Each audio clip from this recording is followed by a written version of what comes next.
Here in Athens, the birthplace of democracy, citizens once gathered with a daring belief that reason, dialogue, and shared responsibility could light the path to a just future. Today, across centuries, we stand at another threshold. Beside us is a new force, artificial intelligence. It carries the promise to help us heal the planet's climate, to secure food and water, to extend health, knowledge, and opportunity to every corner of the Earth. At its best, AI can be a force for good beyond imagination. But artificial intelligence is also a mirror. It will not only reflect what we build, it will magnify who we are. If we choose greed, it will deepen greed. If we choose wisdom, it will amplify wisdom. Its reflection will be the measure of our humanity. Like the Athenians before us, we must wrestle with freedom and responsibility.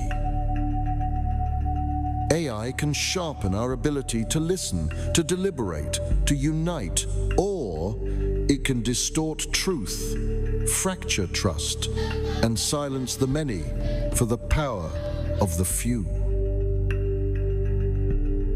Its destiny is inseparable from our courage, our compassion, our accountability. The flame of democracy was lit here long ago, and now the fire is passed to us. Will we carry it into a new age? An age where human and artificial intelligence together advance the greater good of all? At the Athens Democracy Forum, we do not merely begin a new chapter. We step into history's gaze. For what we choose to write will echo far beyond our time.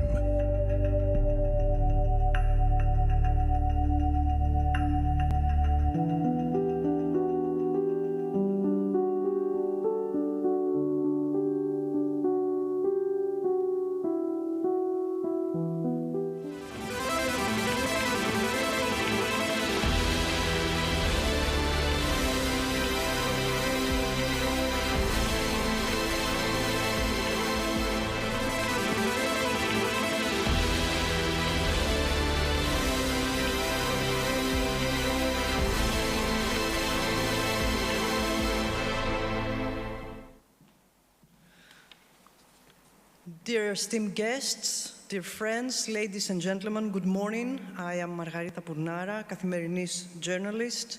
I hope you have had some rest and enjoyed Athenian nightlife.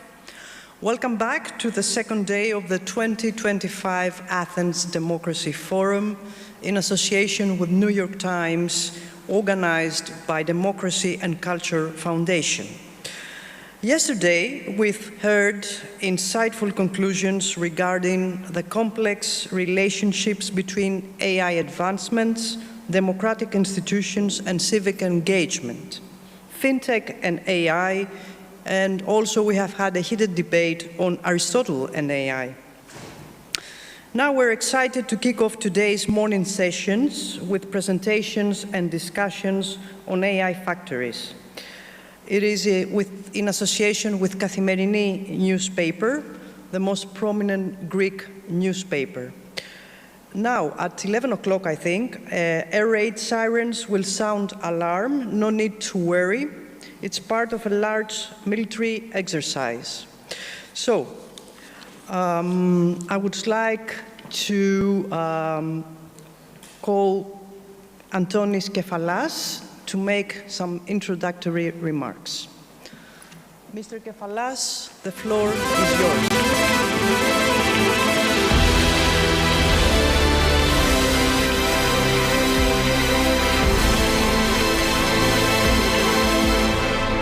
Good morning to everyone. I'll be very brief because we are on a tight schedule.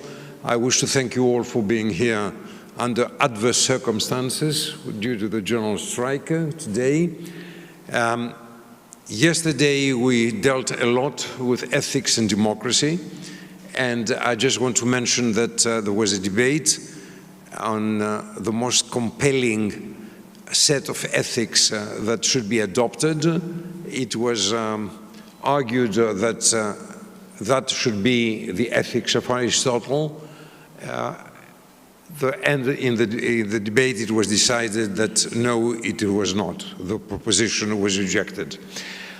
Today you will get down to the more nuts and bolts issues of AI, and I hope that you will find it interesting, though perhaps a little bit more technical than yesterday. And I would just like to draw your attention that in the same way that we started talking about ethics and democracy, we will conclude with ethics and democracy on a panel that is going to examine exactly how to strengthen democracy at the time of geopolitical upheaval. That's all on my side. Thank you for being here, and let us get started.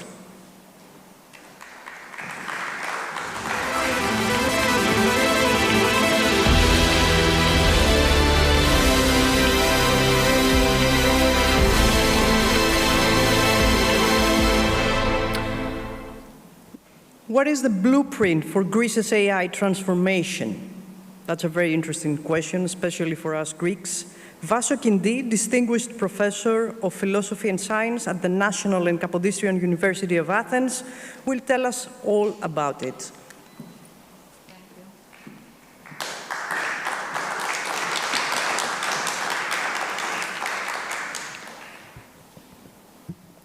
I would like first to thank the organizers for inviting me. It was an honor for me to be on this committee on AI advisory to the Prime Minister. And we produced a rich body of work, which I will present today in a very brief manner because it's a very rich work. I will start with the committee, which was chaired by Konstantinos Daskalakis, a professor at MIT. And on that committee, there were both AI experts, but also scholars from the humanities and the social sciences. This committee formed 4 subcommittees which dealt with the topics that you see on the screen: innovation and entrepreneurship, education and research, regulatory framework, and AI and the state, which branched out to several issues on health, defense, civil protection and climate change, culture, the justice system, the revenue services, government management and efficiency, and smart cities.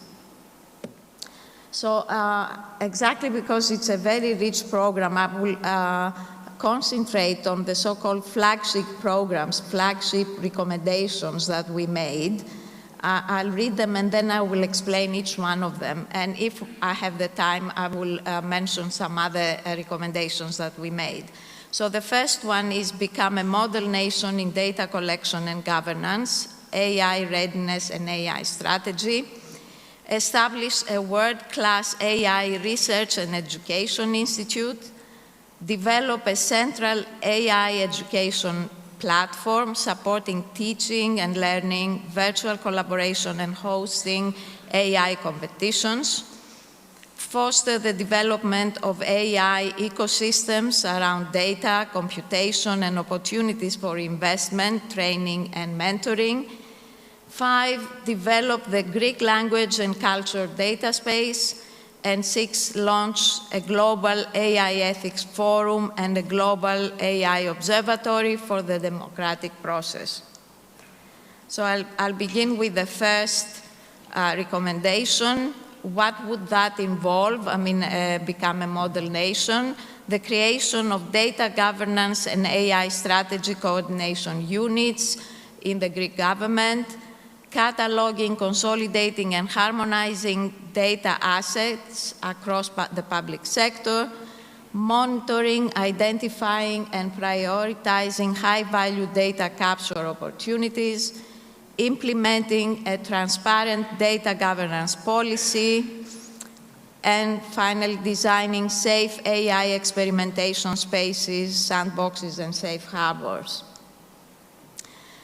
In that manner, Greece, we expect, would care to identify strategic opportunities for AI development and deployment to obtain a competitive advantage regionally and or globally by leveraging high-quality data to train AI models and attract AI talent, innovation, and investment around these data.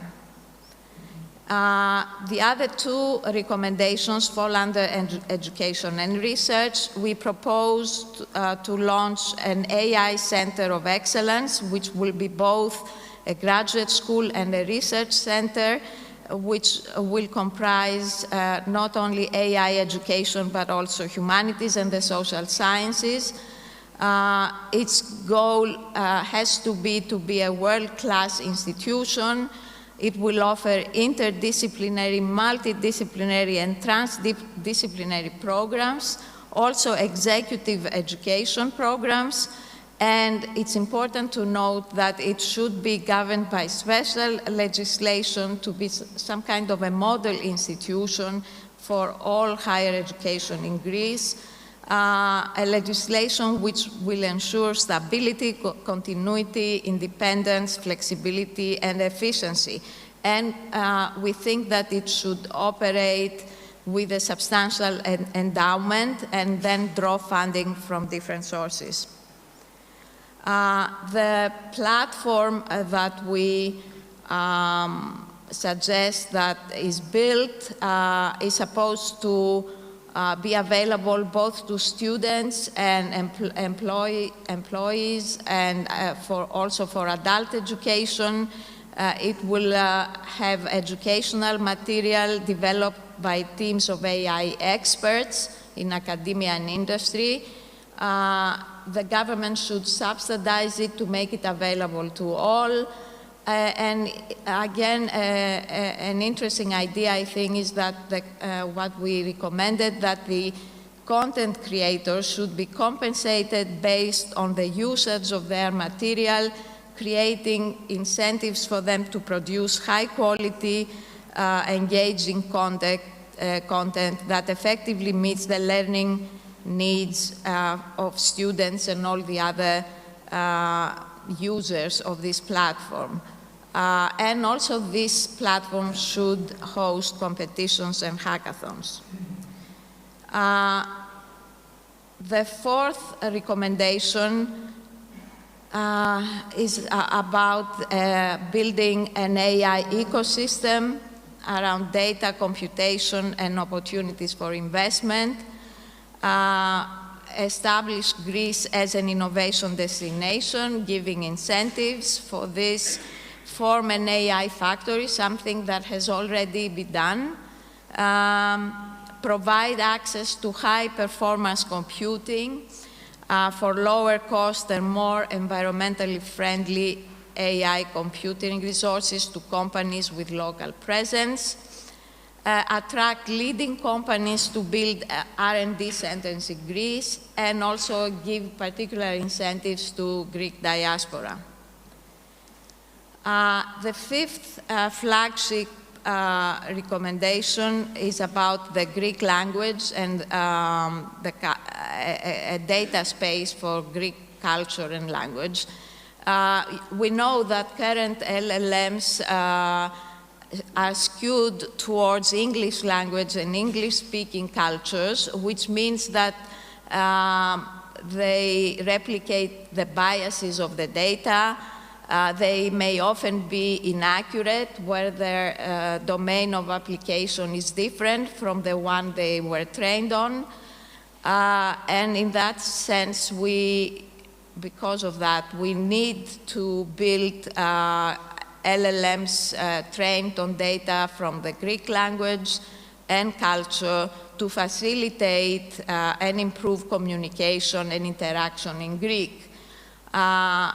In this Greek data space, we will have the infrastructure for collecting, pooling, curating, and sharing high-quality data. And in that sense, again, we will preserve both the Greek language and the Greek culture. And all these applications using the Greek language will have profound economic and social benefits.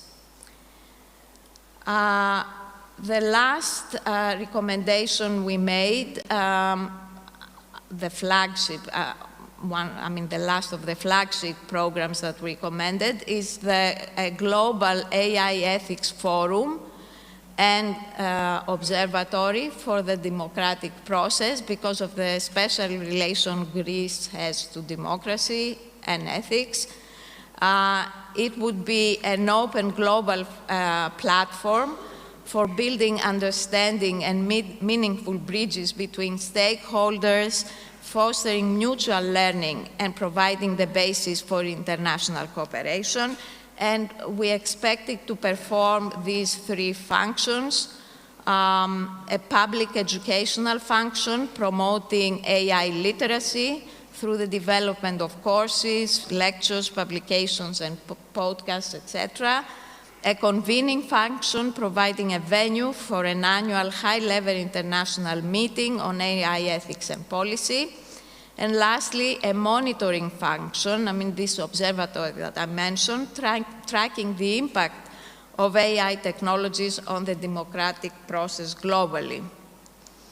So now I will just highlight some of the rest of the recommendations we made. There are many, many more. For instance, to develop a story about Greece as a center for AI, build a focused AI innovation brand because of all the particular things that I mentioned there, for instance, relatively low cost of living, attractive quality of life, a great number of STEM graduates, large diaspora, which is relevant to this issue. Then, regarding the regulatory framework, we recommended an AI strategy officer in the government and a unit to coordinate data governance. Regarding health, using analytics to monitor population-level data. Regarding defense, developed dual-use AI technology. In civil protection, enhanced data collection quality and accessibility and prioritize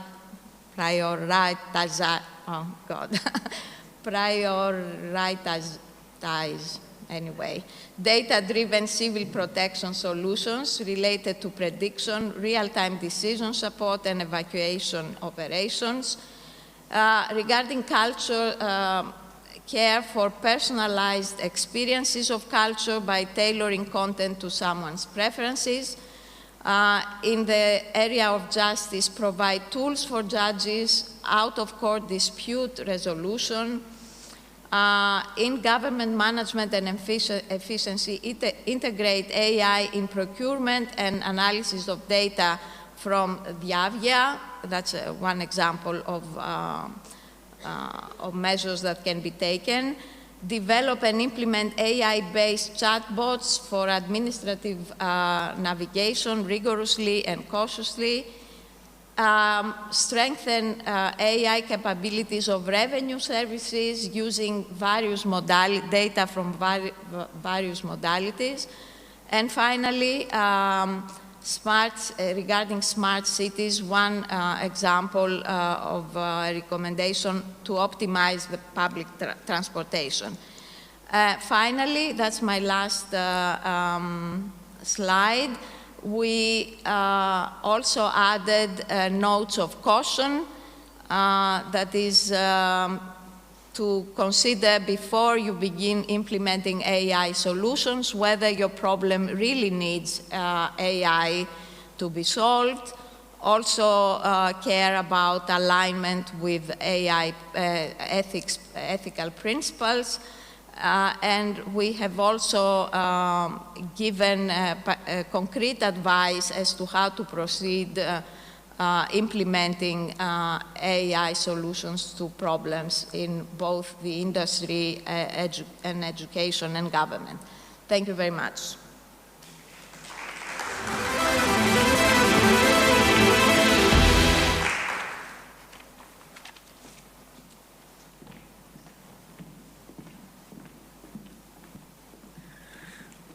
Thank you, Professor.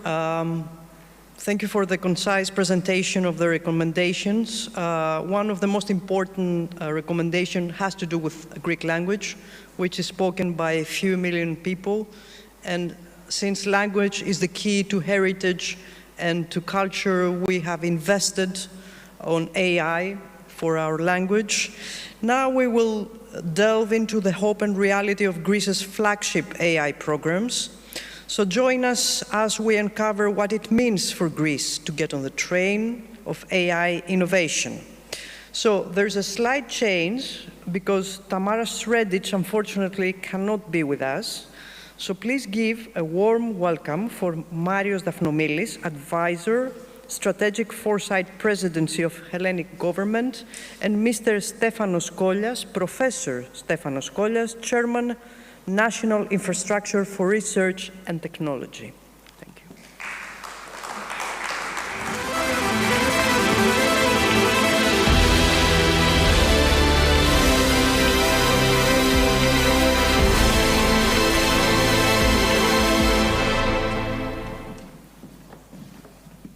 I have forgotten to mention my dear colleague, Nektaria Stamouli, who is going to moderate the discussion. So, pardon. Thank you.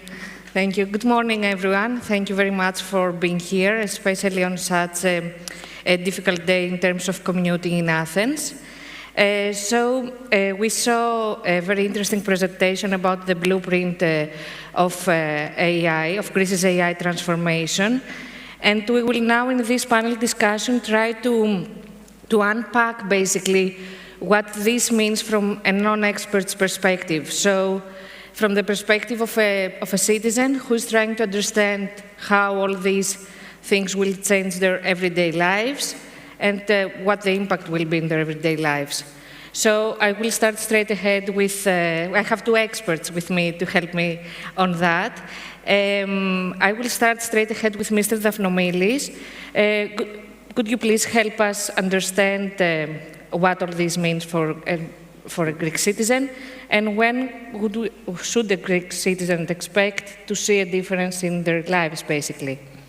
Thank you very much. And before we begin, I would like to express my gratitude to Athens Democracy Forum, to Democracy and Culture Foundation, Achilles, Anthony for the kind invite. We're here again participating in this exceptional forum. Personally speaking, it is a great honor to be in this panel. Since nearly 1 year ago, the blueprint for Greece's transformation to AI era was presented, and a few minutes ago was presented by Professor Kindi. I will focus less on the technical aspects and more on the what these initiatives mean in practice, how they touch everyday lives, how they strengthen social cohesion, and how they prepare Greece for the future. But let's agree into something. AI is not anymore an abstract idea. It is something concrete, something that we can see in our everyday life. It's something that shapes the way we go to the doctor. It shapes the way we educate our children, even the way our municipalities treat their waste. Even more, the way we protect our cultural heritage. This is something that we have to see in our daily life and to understand what it really means for us. Citizens will rightly ask when I will feel the difference. And even if we do not have the exact time frame for this change, I can assure them and I can say, personally believing, that this time is sooner than we think. And the main reason is because the flagship initiatives that were presented by Professor Kindi, outlined in the strategy, are designed with people at the center. The truth is that citizens will see results step by step. And what I mean step by step, In healthcare, for example, in healthcare improvements may be visible with a few years as digital records and AI diagnostics are introduced. The same in education. In culture, Greek AI models will start appearing in applications sooner than we imagine. The main problem, not that problem, the main issue that we have to handle is what matters. People should feel that the state is enforcing these efforts and feel that the state is preparing them for the future, not leaving them behind. And what means leaving us behind, leaving the citizens, the non-experts behind? These initiatives address a deeper societal need. They can create opportunities for young people to innovate in Greece rather than emigrate. They give the opportunity to elder people to be part of the digital daily life, to be part of the digital society that we create, not to be excluded. And they prepare us generally for the long-term challenges, such as climate change, where AI can help predict floods, resource management, and protect our communities. As I have the privilege to serve at the Special Secretariat of Foresight, I can say that the core element of all the flagship initiatives and the entire blueprint was foresight. And what I mean foresight, we want to emphasize that the strategy will not update not only for the next day, for the day after tomorrow, but for the decade ahead. And I think that this was a deliverable that we managed to do. The flagship initiatives are not just about technology. And I think that this is something that we can discuss today. They're about resilience, social cohesion, and competitiveness. They ensure that Greece is not a passive actor in the AI sphere, but an active shaper of the AI. To conclude and to wrap up, these initiatives show that AI is not about machines and algorithms. It's about people. It's about how every Greek citizen, young or old, urban or rural, can benefit from a healthcare system, from a better education system, from stronger democracy, and a future that is prepared, is resilient, and in all its inclusive. Thank you. Mr. Kolias, could you explain us, first of all, what does an AI factory mean? And what does the AI factory, the first Greek AI factory, named Pharos, what does it mean for Greek businesses? How does it change their everyday transactions or business? Or Thank you for the question. Very glad to be here today. Good morning to everyone. Maybe I continue from where we stopped now. I think we have the AI strategy as Greece. We have the AI strategy quite respected from the highest level, as you heard, of our country. But we also have a Ministry of Digital Governance, and recently renamed to Digital Governance and AI. And there is a special secretary on AI and data.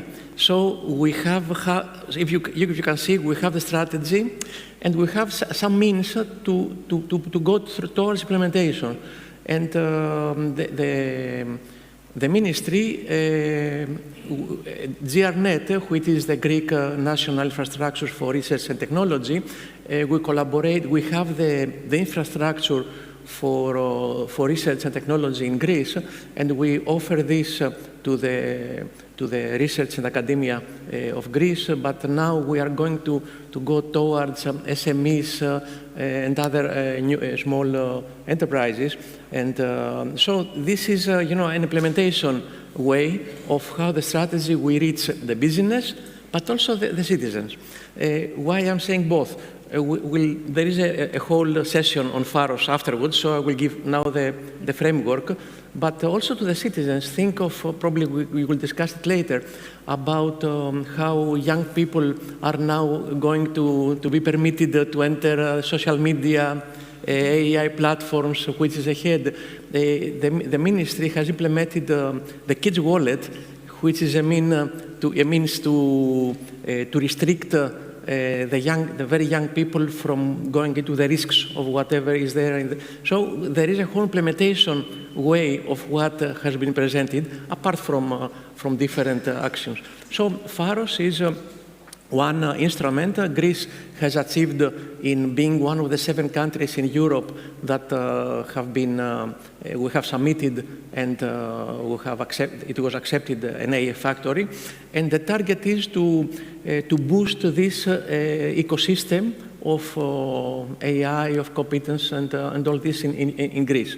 And this is how we will try to implement what was presented, some of the blueprints of the flagship, what has been presented in the country, to reach the business, to give them the means, that means the resources, to run expensive experiments, which they have to pay in big companies to get the resources.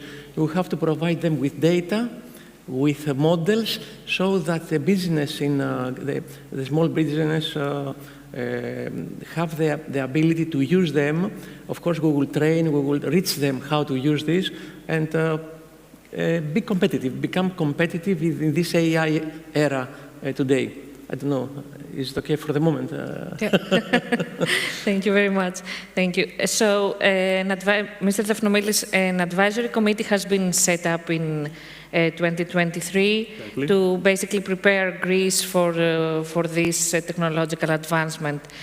What has been done since then, this couple of years? What's the progress? You're right. The advisory committee was established in November 2023. 1 year later, we presented the results to the Prime Minister, and since then we're trying to implement mainly the flagship programs. And we are proud to say that out of the 6 flagship initiatives that were presented before us, 2 of them are completely done. For example, the Pharos project and the Forum for AI Ethics here in Athens. And for the rest 4 of the initiatives, we are in a pretty good positioning, not only in Greece, but in the entire AI system in Europe and worldwide.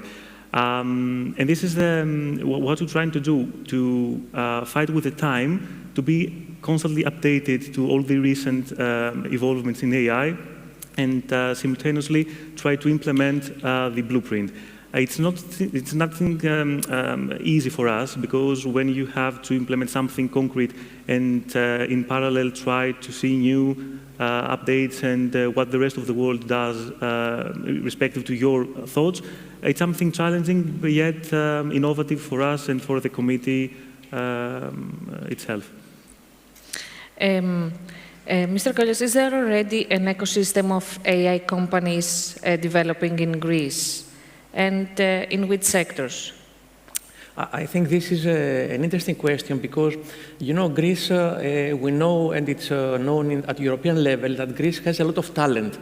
The talent is at the universities and research centers, and in fact, maybe you are aware that as all these years, the Greek researchers submit proposals to the European Union, and in the AI era, we are very successful. We are much higher than what we should, if you consider our how many the population is with respect to the other European countries. So there is a talent, of course. The talent, as we know, the last few years has been driven to go abroad. So we have all this, but now there is. We try all these ideas that we present here, and we try to implement. Have a target to get all the people back, to get the ability to be able to produce new ideas here in Greece. So I think this is one of the tasks we have been doing, but I don't know, I mean, I think it's more general. Now we have to deal with how this all apply to education, how this, so that we really train the next generation who is there with everything to absorb, to produce and get with safe way into all this journey and possibilities. So I think what I would like to commit here is that there are real challenges related to what we have done. But I think Greece is now has been trying all this the last few years to make it in steps to be towards a reality but this has to reach the people, I think. This is a big challenge that we have, because you know that people, we heard it yesterday, they're not sure whether the risks are more dangerous, can produce more dangerous results than what we get from AI. And I think this is a bet for us to make it really understood by the people. And as you know, in the Ministry of Digital Governance, we have the GovGR we have implemented all the last few years. GRNet has been implemented the GovGR and still contributing there. Now, with the wallet, the new wallet, all GovGR tries to come closer to the citizens through our mobile telephone. So we are trying to bring to all the capabilities closer to the people. And I think this is the way to really make people understand that they gain out of this based on all these sectors, healthcare, disasters that we would like to foresee for the people and all this. I don't know, I make a bigger reply, but I think this is what we have in front of us to implement towards the successful implementation of the strategy. I don't know. Mr. Dafynomidis, yeah, comment. Sure. I think the thread from what Mr. Koyas said, it was very encouraging to see when the committee was established.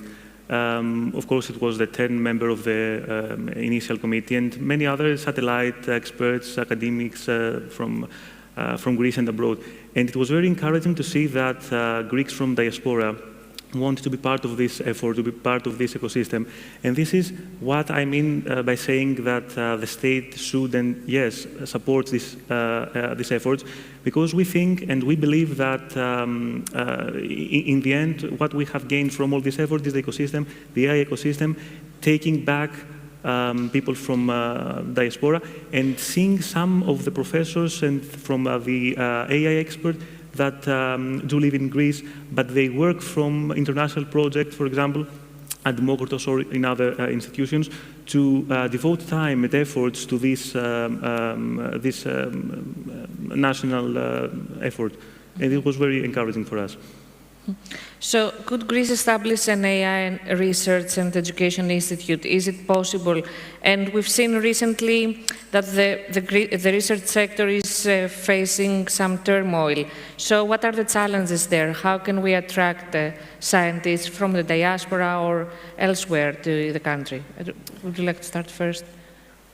I think this is what we have in front of us. I think recently the Prime Minister mentioned that it is possible to generate a ministry for research and innovation. I think this could be a first part that unifies all the research performed in the universities and academia. Then we have all the Ministry of Digital Governance and AI for implementation purposes. And I think we try to construct, I think the idea is to construct a framework that assists and is the basis as far as infrastructures, data, because data is a big issue, how we can release data to the startups so that they can use and produce new products, new services. And then the models and that are there to assist all this ecosystem to move forward and be competitive at what Europe tries to do. You know, we'll discuss it probably later. The AI continent issue, Greece participates in it, has some real good initiative. Pharos has been one achievement. You know, the kids' wallet tries to become an issue to be adopted by other countries in one way or another. So I think we are producing there, and as more and more people and business are involved in this, I think this will flourish. And this is, I think, what is the gain for, is also the challenge for, of course, for the foresight and all of us. Mr. Dafynomidis? Yeah, and what exactly, as framework Professor Koyas mentioned, let's think about it not just a solid line, but as a puzzle. Each and every one of this ecosystem puts the piece of the puzzle that has the knowledge and the ability to do so. And of course, we know that there are some incentives for researchers and professionals from abroad to come back to Greece and be part of this new AI ecosystem. And of course, the AI literacy, because your question was about the academia and all this AI literacy that we should have. And I came back to the flagship initiatives, because out of the 6 flagship initiatives, the third one is about creating an AI Excellence Center. And of course, this is not something only for professors and for someone who wants to deep dive to the AI world. Is something bigger, something greater than that, touches all the society, even the children with the wallet that Professor mentioned. Is the literacy that we have to gain in order to be prepared for the next day and for the next decade. Let's evoke the foresight way of thinking that we have. We would try to implement. Mm-hmm. You mentioned it before, Mr. Kollias. Greece is partnering with companies to bring AI to secondary schools, and some would say that this might be premature, and at the same time there are some steps taken by the government in order to tackle AI risks or internet risks for young people, like banning social media. How do we combine these? As we say, I think, to be frank, we have challenges in front of us. These are things that, as you see, all countries in Europe, of course, in the whole world, try to face these issues because they evolve irrespectively of what we plan. Getting involved with chatbots from the early childhood is now everywhere. And now we try to combine regulatory approaches with the real developments. And I think this is how the trade-off we have to work. For school, for example, we've said that we don't like to leave children, young persons, to get involved, to use in their mobiles in school. This was the first action. Yeah. Now, we don't want young children until the age of 15, I don't know, to get involved in the social media. Probably until 18, not to get involved with gambling and all this. So this is some regulatory approach. On the other hand, we should include in the school the capabilities that this is the bet for all of us, to enrich whatever the capabilities of children to produce and think positive, to do new things. So we have to use technology, how we did some years ago, with big screens in the school that this was a technological issue, but it was used in this framework. So now we can use in safe ways capabilities that produce these new productive ideas in the schools, but respecting all these constraints that we have to keep in our attention. Thank you. So you both mentioned the issue that Greek businesses and Greeks generally are concerned about technology and AI. We have seen, I would say, some resistance, some restrictions during the government's efforts to transform digitally.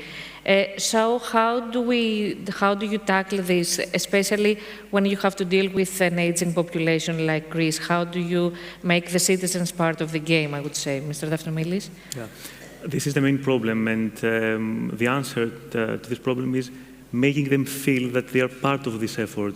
We don't want to exclude them, but definitely it's difficult to try to have them along with all this effort. So we're trying to find some specific items and specific efforts for them. For example, healthcare, which is the most crucial issue for them, for the aging population. And what we said before, we want them to feel that they are not excluded from all these innovations.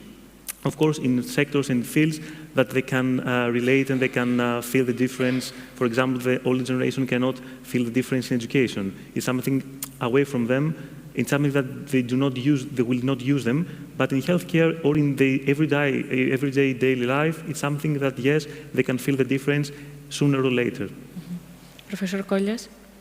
I think we have a good example. If you remember, within the pandemic, we developed, the Ministry of the Governor, Mr. Pierakakis was the minister by that time, we developed GovGR.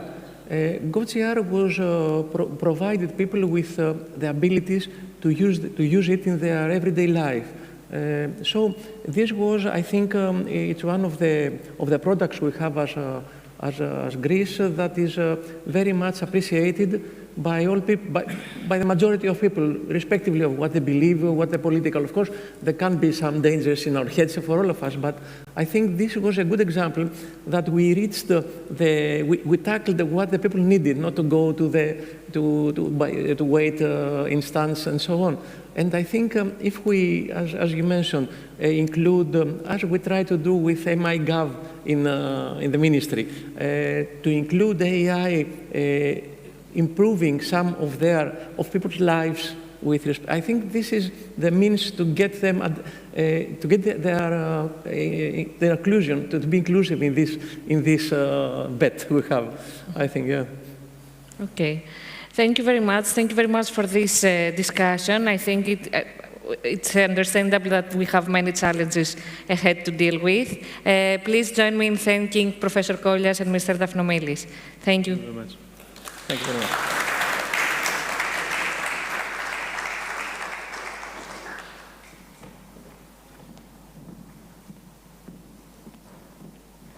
Thank you, Nectaria, for staying on schedule.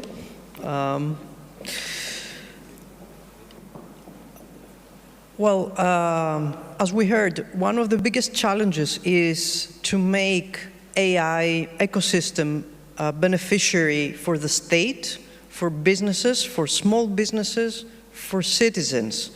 Also, one of the challenges is to convince the younger generation of Greeks who were very well educated and talented and charismatic and left abroad during financial crisis to come back. So this is our opportunity here.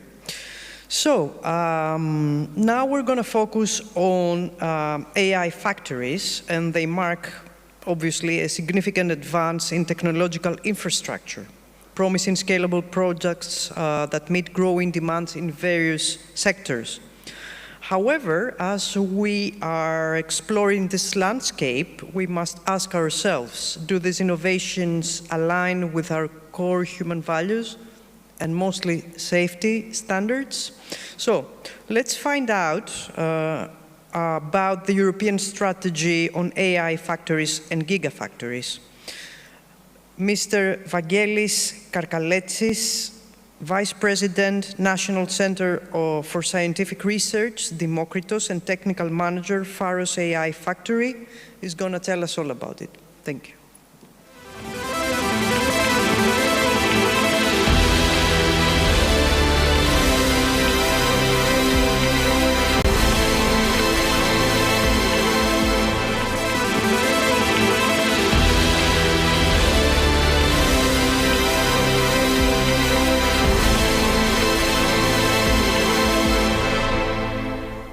Good morning. It's really great to be here again. Actually, I was here about 3 months ago in this stage in the context of one of the initiatives mentioned before about on one of the emblematic actions of the Greek AI strategy, the Global AI Forum. Every year, actually this year was the second one, we organized the Lyceum project. The National Center for Scientific Research, Demokritos, the World Human Forum, and the AI Ethics Institute of Oxford. We are collaborating in this initiative that brings together AI, ethics, and the Aristotelian philosophy. Every year, June 20, here at the Athens Conservatoire. We're going to have the third one next year, and you are all invited. So this was one of the emblematic actions. You've heard before by Professor Kidi about the Greek AI factory, and also by the previous panel about the AI factories and the impact of the Greek AI factory in the Greek ecosystem. Now, in my talk, I will refer to the strategy behind the AI factory and the next steps in Europe in the context of the AI factories and gigafactories. As you all know, I suppose, Europe is leading the way in shaping regulation for artificial intelligence through the AI Act. However, regulation alone is not enough. Without strong infrastructures, computational infrastructures, accessible and interoperable data, and of course investment in human capital, as it was stressed before, the EU's strategic autonomy may remain only an aspiration on paper. AI, artificial intelligence, is not just about the economy, but also about national sovereignty, defense, and social cohesion. Who develops critical technologies is a matter of power. And this is also the motivation behind the European AI strategy, which is according to two pillars. One pillar has to do with the regulation, with the AI Act, but the other pillar has to do with the factories, the infrastructures. And the purpose behind the infrastructures is shown here in this slide. The aim is to close the gap between Europe and other countries in respect to the computational infrastructure. First thing. Second thing, building capacity, exploiting all these infrastructures and the talent also we have in Europe in order to support research, innovation, and education through reskilling and upskilling.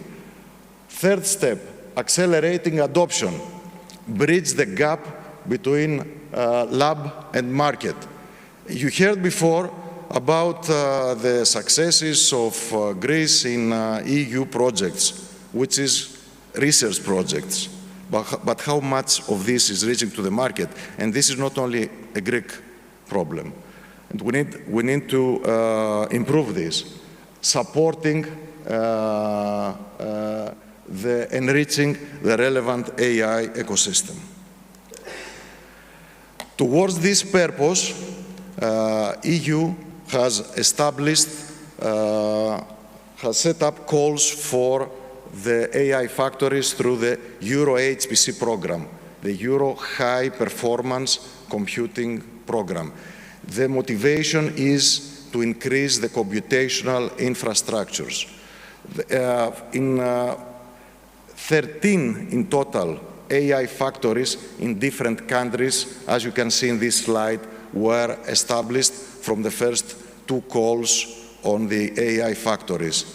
In the first round, in the first call, 7 AI factories were selected at the Greek AI factory, Pharos, that was mentioned before, and for which you are going to hear more later, was one of them. But in addition to that, because the first round of the AI factories have already started back in April, and have started to operate the first round of them. But in addition to that, the EU strategy has introduced another very strong, very powerful tool, the gigafactories, again under the Euro HPC program. What are the gigafactories? The gigafactories are large-scale facilities used to develop, train, and deploy the next generation of AI. This is really crucial for Europe in order to compete on the global level and ensure its autonomy in science and in critical industrial sectors. It builds on the concept of the AI factories, but taking it to the next level.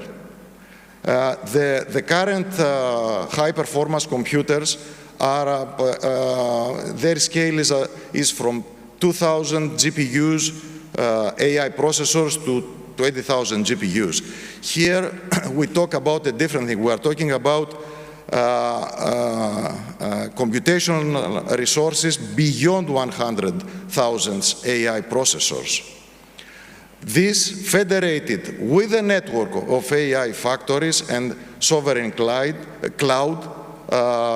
will strengthen the EU position. And this needs public-private partnership given the magnitude of the required investments. Because for each of these gigafactories, we are talking about an investment of 3 to 4 billion euros, And the aim behind these gigafactories is to support life sciences through simulated clinical trials, through AI-designed antibodies, also green transition for climate, for energy grids, and also to support breakthrough in technology. We talk about the artificial general intelligence, automotive and mobility design, metamaterials, applications from astrobiology. It is essential to have such computational resources. And this is the motivation behind this strategy. The setup of the AI factories and the gigafactories is part of the Europe's AI Continent Action Plan, a unified European strategy to strengthen AI power, which is built on 5 strategic pillars aiming to move Europe from fragmented efforts to coherence. Which are these 5 pillars? According to the AI Continent Action Plan, which was set up this year, April 25. Infrastructure. The AI factories, the gigafactories that we mentioned before, which aim to close Europe's computing gap, is one of the pillars. Second pillar, and this was mentioned before in the previous panel, data. We need high quality of AI data, which can be used inside the factories, ensuring trusted European data sets in various areas. Adoption, accelerating AI use in public and private sectors. We need to do a lot of work there. You have heard from a recent survey, only 30% of EU, 13% of EU companies are using artificial intelligence. There is much more that we can do there. Of course, skills and talent.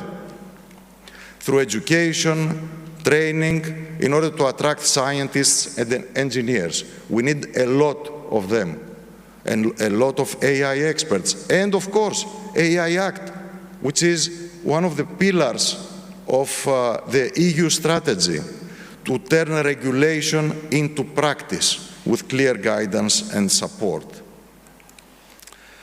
The whole program under the AI Continent Action Plan is the Invest AI program, which aims to shift focus from one pillar, the lawmaking, to applied sovereignty, and setting up the operational arm of Europe's geostrategic AI vision. And about Greece, and you are going to hear in the coming session more, we are about to have the Daedalus high-performance computer in Lavrio, which is near here in Attica region, the national computing power. Of course, Pharos, the factory that will exploit Daedalus, the high-performance computing, linking infrastructures, computation infrastructures, not only the HPC, but also cloud infrastructures, sovereign cloud infrastructures, data and talent, aiming to position Greece as a regional AI hub in Eastern Mediterranean. This is a website of Pharos. This is what Daedalus will show, the supercomputer of GRNet. You have heard the president of GRNet just before in the previous panel mentioning this. So To conclude, as I said before, AI is not just about economy, but also about sovereignty, defense, and social cohesion. Can Europe be fully technologically autonomous? I think this is not realistic, but for some critical sectors, I strongly believe this is both feasible and also necessary. Europe does not need to replace the global supply chain. We get the AI processors from the US, but it can reduce dependence on monopolies outside the EU, secure access to critical technologies, and shape international standards. AI factories and gigafactories that I presented before are key tools in this direction, accompanied by support for human capital, skilled personnel, reliable, high-quality data, and applications. EU can achieve digital sovereignty without technological isolation, as it is pointed also in the relevant talk of Vice President Henna Virkkunen. AI is no longer an advantage but a prerequisite to stay competitive, from her remarks on the launching of the AI Continent Action Plan. And what about Greece? In Greece's case, I believe technological autonomy is a realistic goal within the broader European framework, of course, of sovereignty. With the implementation of landmark initiatives like Daedalus, like the AI Factory, and also through our participation in Euro HPC programs, a high standard computational infrastructure is beginning to take place. At the same time, there are areas where Greece must seek greater control. Civil protection, defense, and language technologies. You've heard Professor Kidi before talking about the Greek language data space. We need such data spaces in order to develop, to train our own Greek language models based on high quality data. So in these fields, reliance on external solutions entails risks.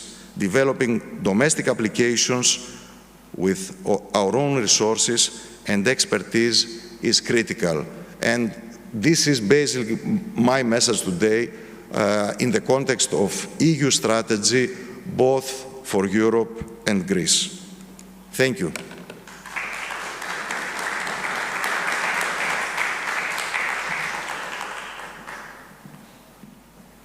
Many thanks to Mr. Karkaletsis for his remarks. The geopolitical aspect of AI and its link to sovereignty, it's something that we're going to discuss later on, also in another panel, our last panel.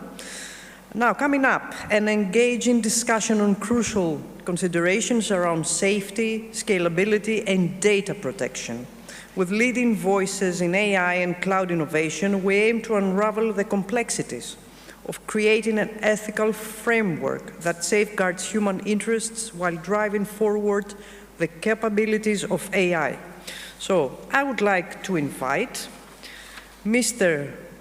Konstantin Dovrolis, Professor and Director, Center for Computational Science and Technology, Cyprus Institute, Antonio Freitas, EMEA, Head of Sovereign Cloud and Public Sector Center of Expertise, Oracle, and the discussion is going to be moderated by Mr. Alexandros Nousias, Executive Director, AI Law, Governance and Ethics, National Center for Scientific Research, Democritus and Pharos AI Factory. Please give them a warm welcome.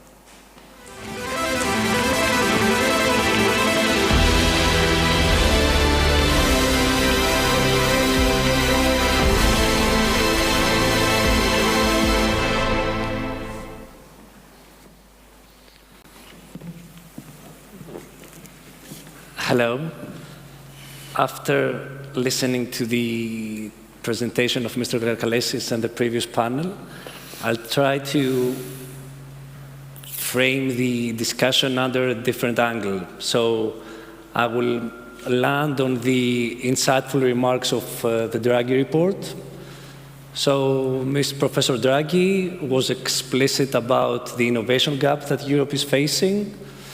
He explicitly stated that the European SMEs lack in AI adoption. Almost 13% of the European SMEs actually adopt AI technologies. Innovation gap is actually widening. And so we are lacking a very solid and robust business model and development for AI.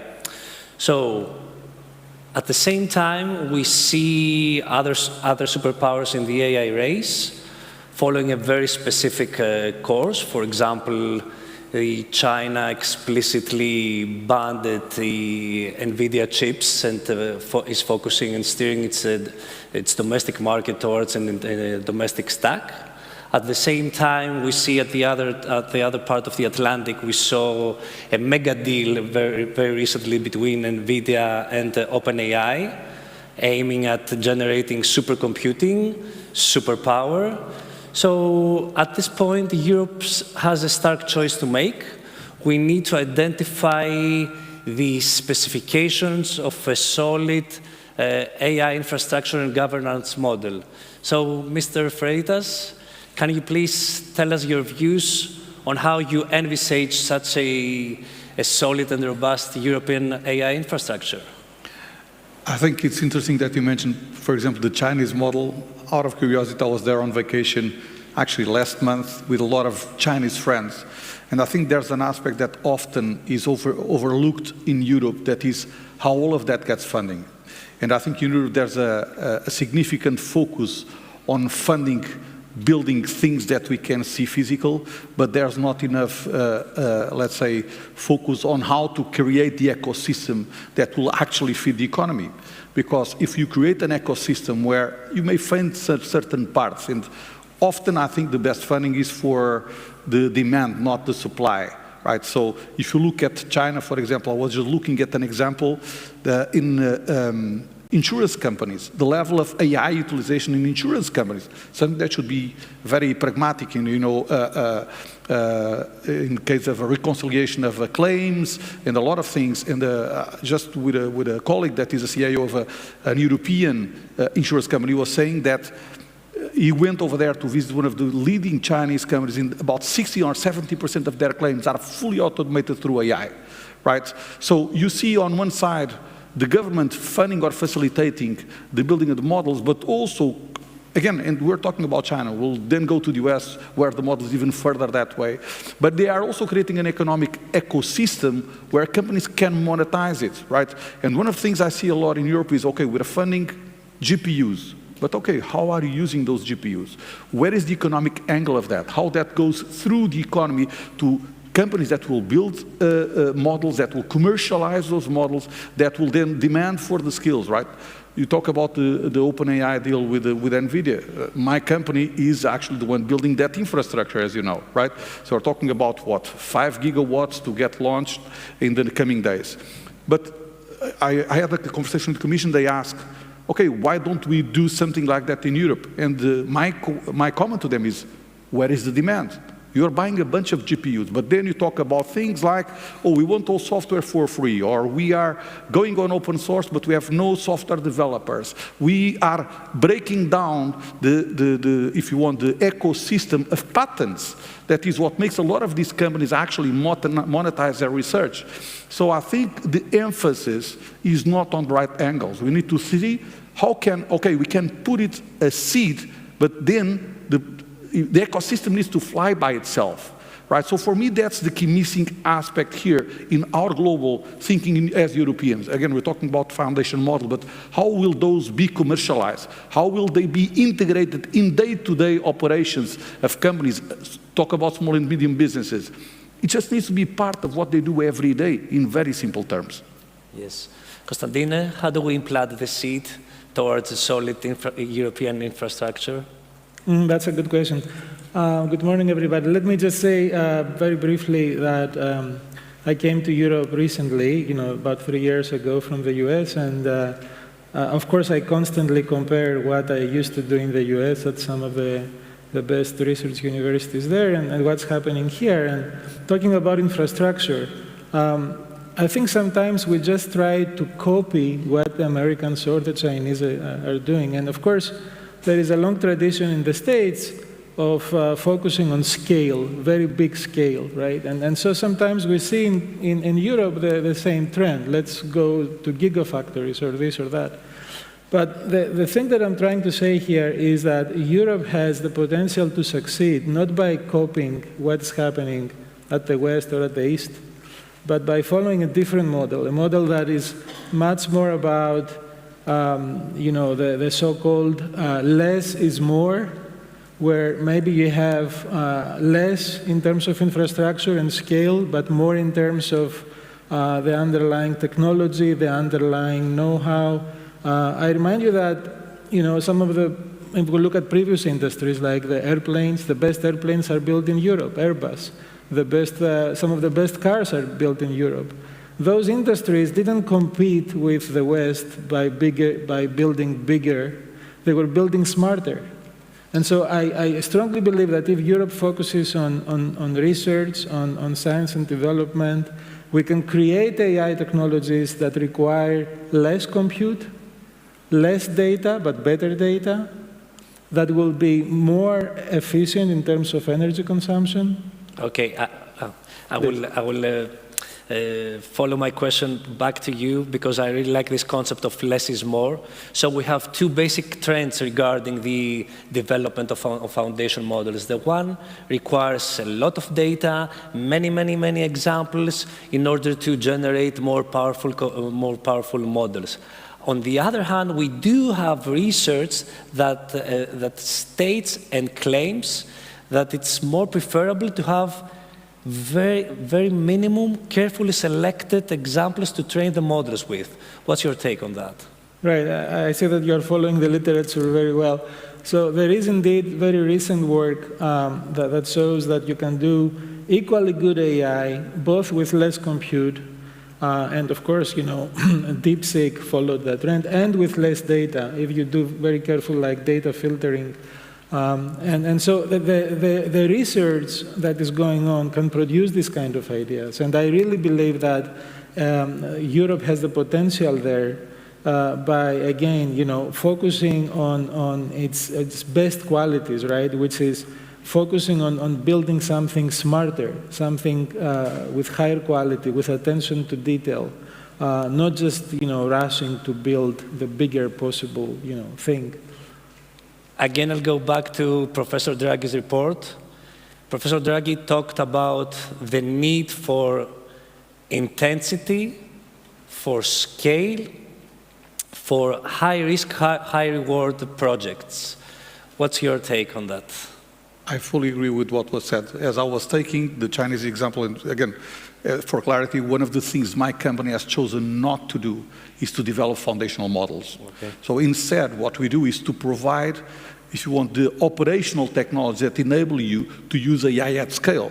So we can get the meta models, we can get the Grok models, we can get whatever models. And one of the things we're doing alongside that is actually working with European companies and help them scale. A good example, and I'll get to your question, is Alma Wave in Italy. They developed the foundational model in the Italian supercomputer, but they need to scale and monetize it. One of the things we've observed as we work with all these models, and we as a company also develop software, is that the small language models are way more effective with less parameters to solve specific problems, with less hallucinations and problems. So one of the works we do in our company, and if I may give it as an example to what Europeans could do, and I fully agree with you, is look at specific problems to solve. If I want to solve the problem of, again, for example, we're doing a project in Spain to optimize doctor utilization and medical appointments, because you have a problem of delay in the health service, but you have a lot of no-shows. So how do you do that? Small language models have proven to be highly efficient. They consume, as you very well said, less resources. They need as I hear all the companies doing these models, the key challenge is high-quality data, very well prepared, but then you don't need all that massive scale. If I go back to the Chinese example of insurance, actually that 60%, most of it is built on small language models, not large language models. So I think if we talk about the scaling of all of this, it's really about that, focusing on solving specific problems, and I agree with you. There are so many problems on which Europe has massive amounts of very good quality data. We can get that quality data, train specific models, and honestly, that's where the profitability is. If you think, always on my mind is, how do you then scale this to make sure that adoption is there?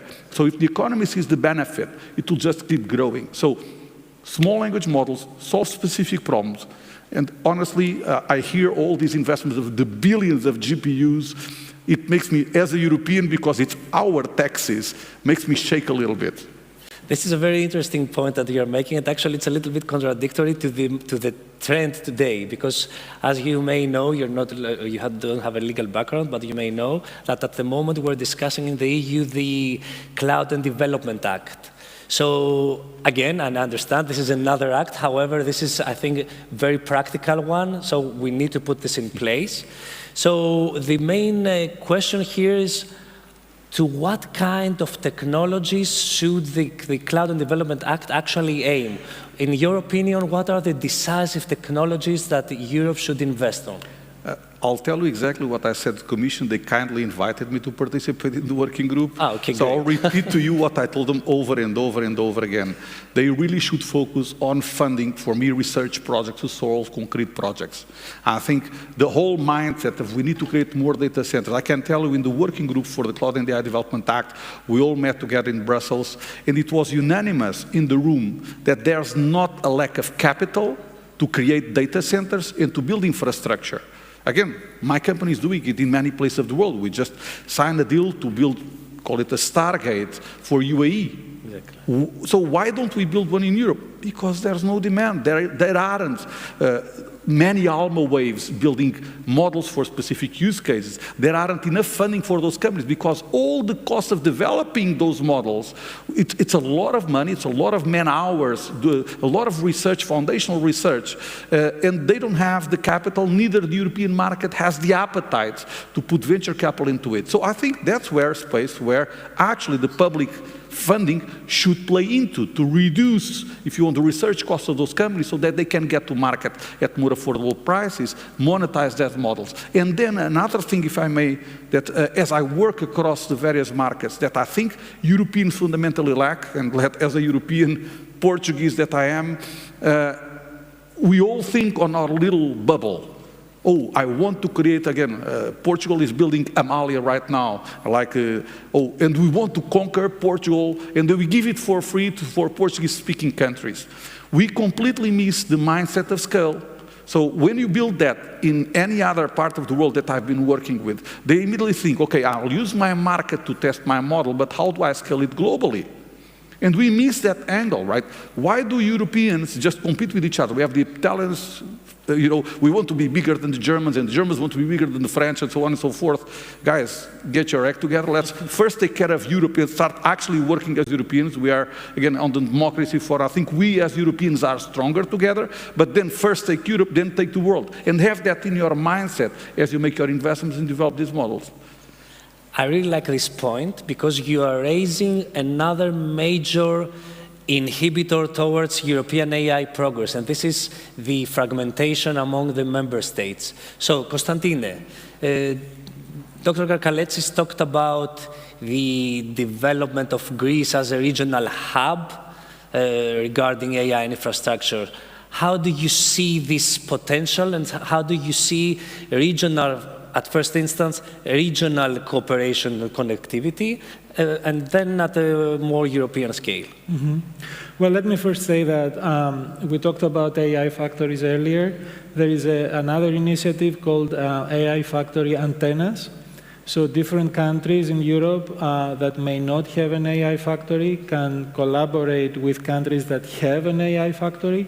For example, in Cyprus, in Serbia, North Macedonia, and so on, there are proposals at this point to create AI factory antennas to connect with the AI factory in Greece.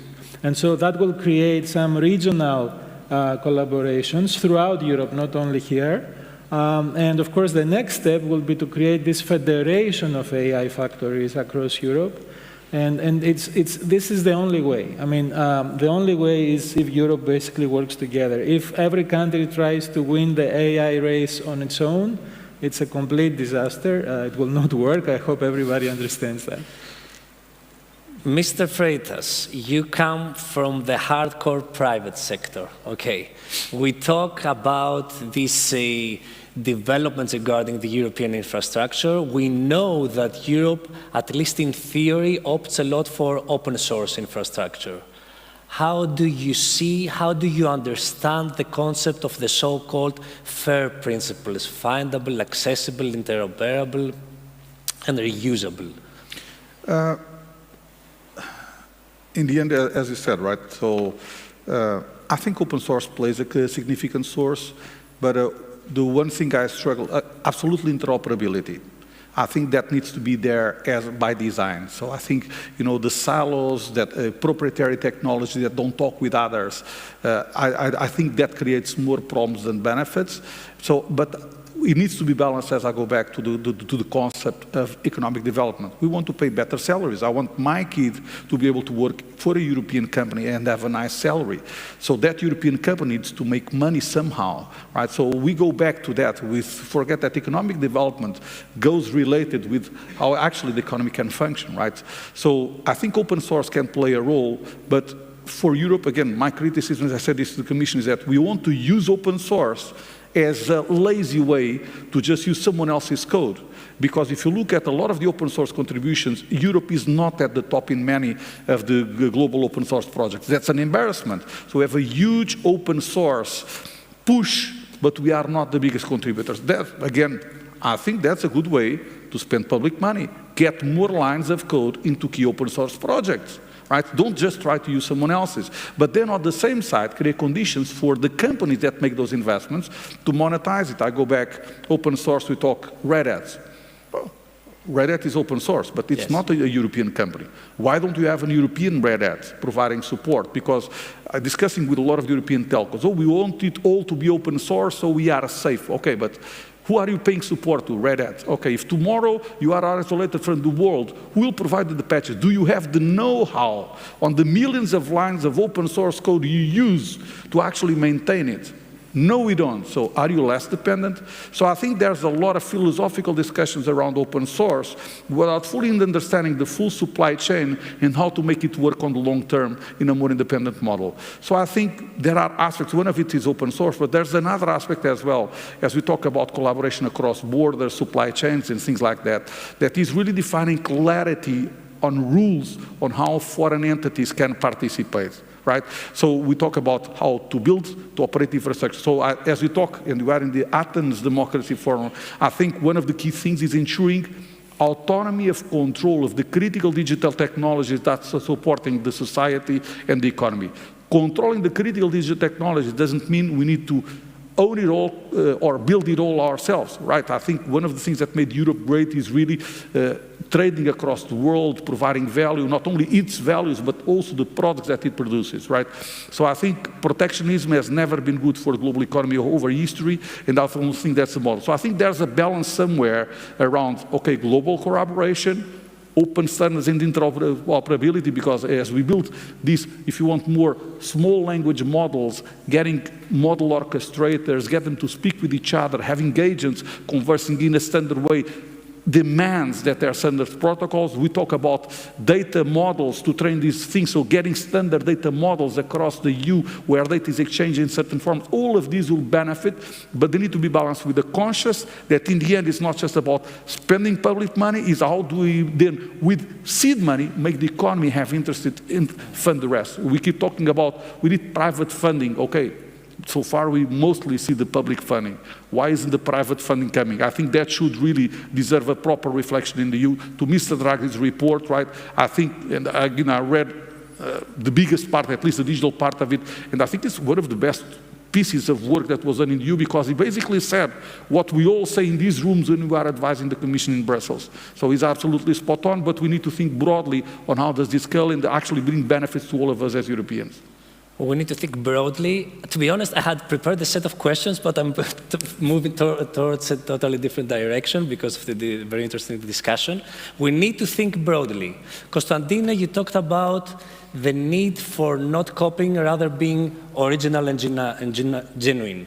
Europe usually claims as the global regulator, right? On the other hand, we say, Professor Draghi explicitly said that AI Act, for example, could be a source of uncertainty for European businesses.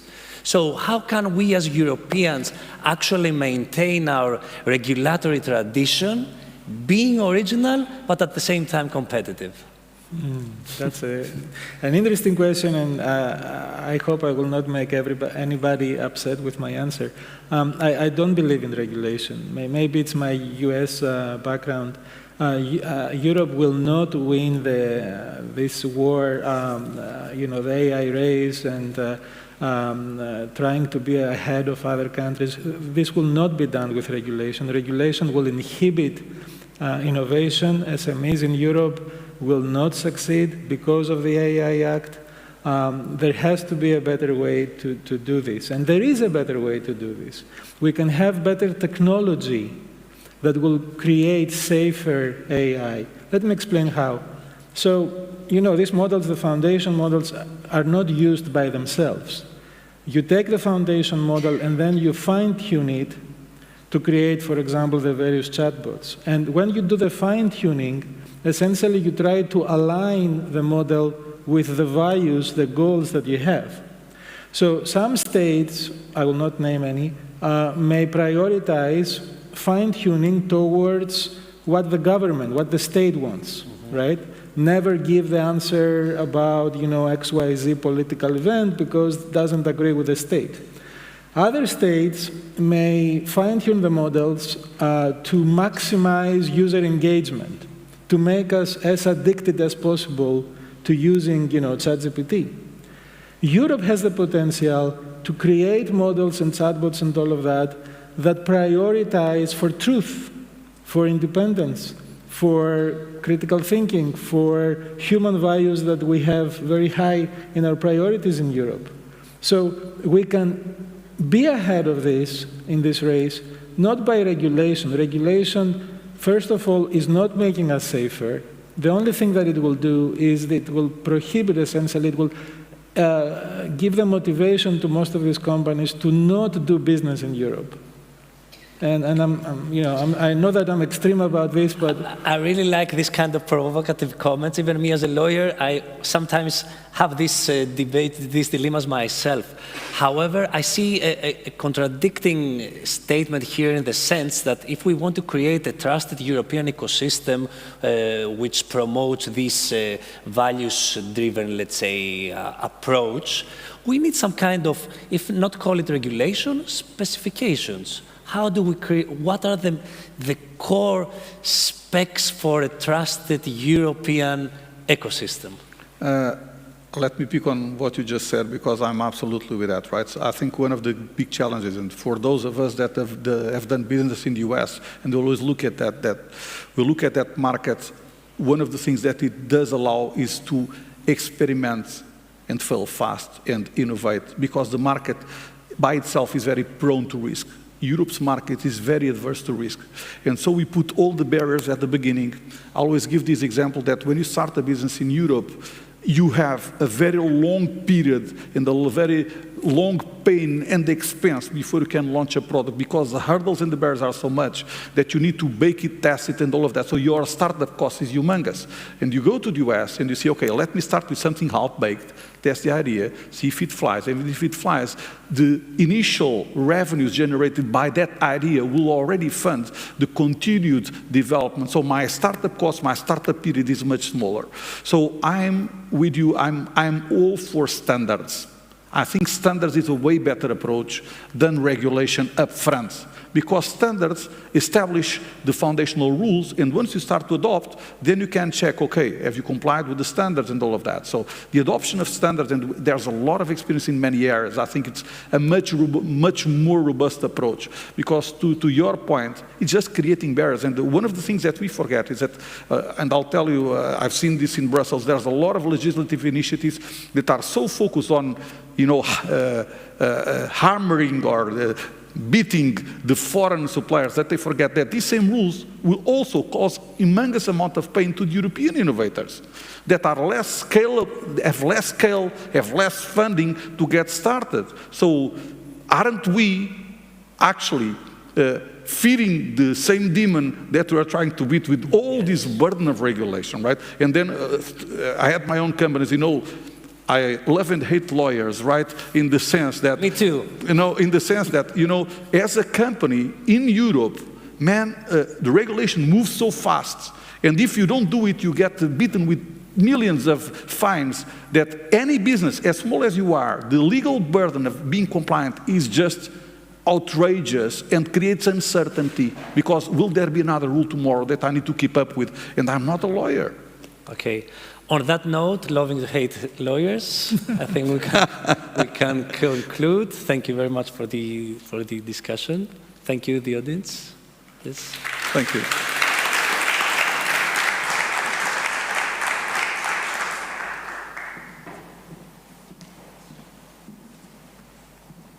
AI can work without coffee break, but we can't. So see you half an hour.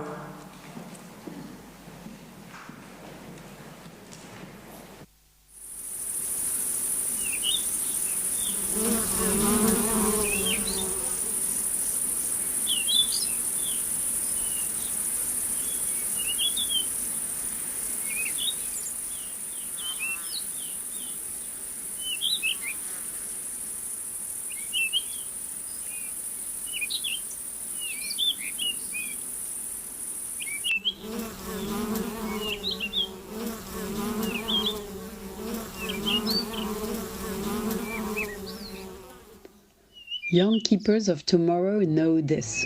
3 in 4 of all our crops, apples, almonds, cocoa, coffee, whole kingdoms of taste and color, depend on bees' secret labor, weavers of our great web of life. You gather in this assembly not for ceremony, but for the hum at the world's heart.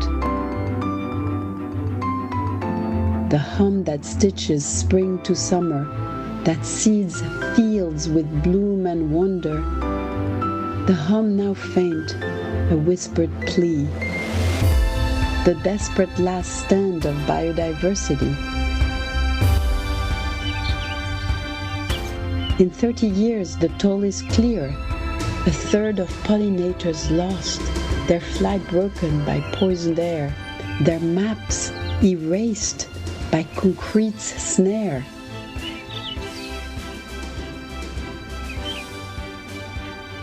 Yet please indulge in this vision bright. A bee woman with wings of light leans in near and whispers low, "Can you drone me horizon wide, a world of bees and humans side by side? Will you resist the mighty few who mock and call you dreamers too?"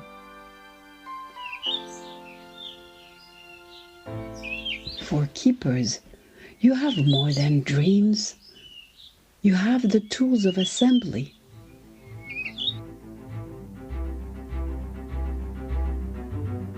We have the facts, the stories told, of rivers choked, of forests sold. We have the law. We can demand more, courts to shield the wild from crimes judged and trialed. We have democracy, our hive mind, the collective power we must find. A buzz no lobby can negate, where people's justice pollinates. So let's gather, question, learn, create, debate, decide, defend our fate. Our generation will make change. We are the keepers of tomorrow's flame.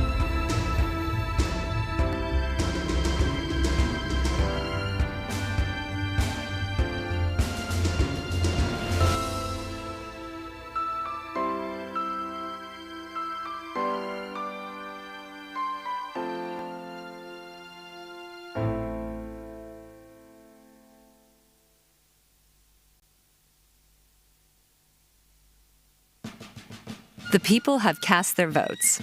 Now what? Finding ways to have citizens engage beyond the ballot is critical for a healthy democracy. Of, by, and for the people is part of the American spirit.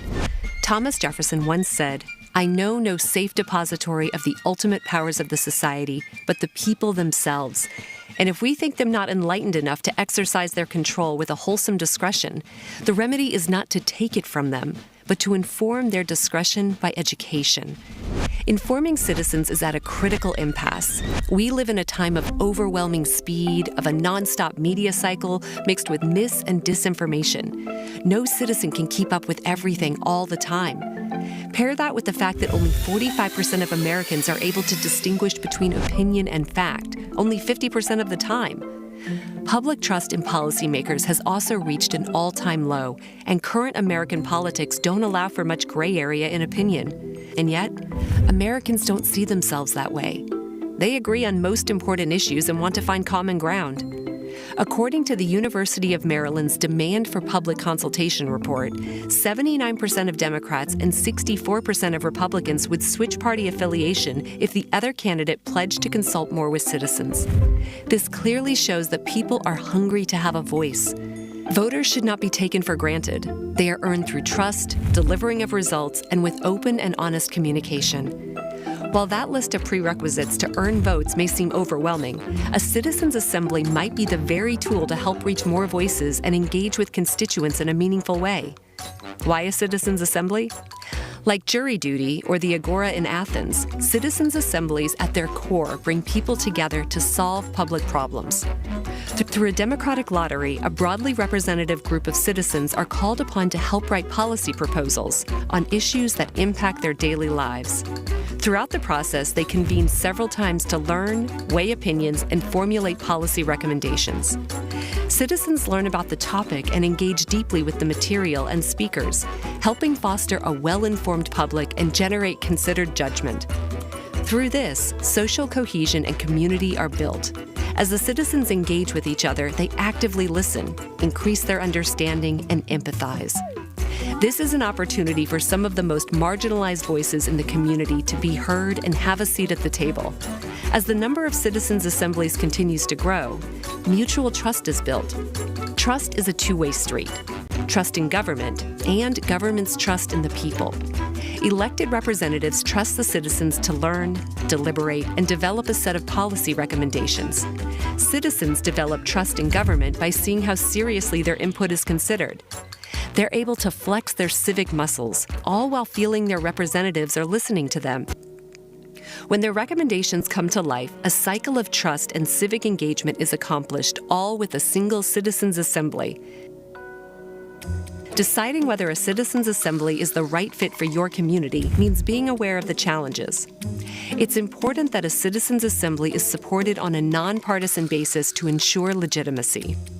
Ensuring citizens' assemblies are not subject to politicization promotes long-term solutions over short-term policies driven by 2- or 4-year election cycles. The topic selected is also of great importance, finding a challenging public problem that is narrow enough in scope to be deeply examined and explored, but broad enough that a multitude of policy solutions can be proposed. There should be multiple options to move forward and deliberate among the group. Lastly, it should be ensured that all these efforts do not lead to a dead end. Citizens trust their elected representatives to act on their policy recommendations. Practitioners and implementers of citizens' assemblies should workshop the topic and the scope with stakeholders and government representatives at the outset to ensure that there is space and a real commitment for meaningful policy change. Putting the public back in public policy. Citizens' assemblies help promote informed publics composed of citizens that are actively listening, learning, understand trade-offs and collective problem-solving, and build community and belonging. While the cost of citizens' assemblies as a public engagement tool can give cold feet, there is a serious return on investment for governments that show they are listening to their constituents. According to the OECD, citizens that feel they have a voice in government trust their representatives 40% more. Connecting with constituents in a meaningful way, being an active participant in the democratic process, understanding community, the smallness and slowness is the secret sauce to citizens' assemblies. Public consultation on its own is an accomplishment, but informed public engagement and considered judgment, as Thomas Jefferson reminds us, is foundational to a strong democracy.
Third, Greece will host one of the first artificial intelligence factories in Europe.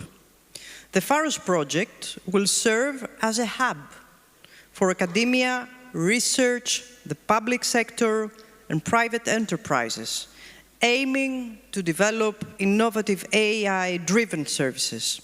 Its focus will span the sectors of health, culture, language, and sustainability. Please welcome Stefanos Kollias, Chairman, National Infrastructures for Research and Technology, and Emeritus Professor in Machine Learning and Artificial Intelligence. He is going to let us know about Greece's plan to catch AI trade.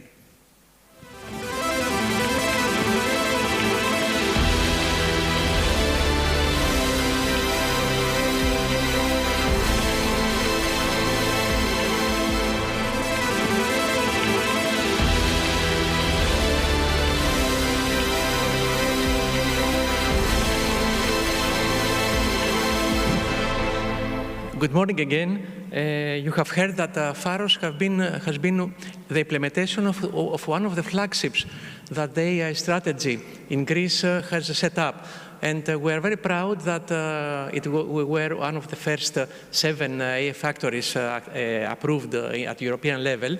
And now in this short presentation, I will try to give you the idea of what we are planning, what we are trying to do with Pharos. I have also the honor to to coordinate Pharos and also being the chairman of the board of GRNet. And GRNet is the national infrastructure for research and technology and plays this role assisting the whole ecosystem of research and technology in Greece to boost and provide, assist with infrastructures and resources for performing research and development. So, let me try to connect the Pharos to what you have heard earlier about the AI Continent Action Plan. You see here that the AI Continent Action Plan includes various sectors within its implementation, and one of them is resources, data, talent, and how we provide this to the small business, to researchers, and trying to make Europe what is called would be called an AI continent. Here I would like to let you know an issue that we have in front. In Pharos and the other AI factories, we will try to implement what will be called data labs. That means in different sectors that are focused, that constitute the focus of the AI factories, there will be the aggregation of data in accordance with what happens in Europe in all these fields the last few years. And this will feed the development of new models within the capabilities that AI factories will provide the researchers and the business. So data labs is a word you will hear more frequently in the next year. Of course, all these are related to skills. You have already heard that it is our plan also in Pharos to assist education, research potential of the Greek citizens, both at the academia level, but also after that within the lifelong learning. And this is an issue that is also undertaken under attention and focus. It's a point of focus for the European Union as well.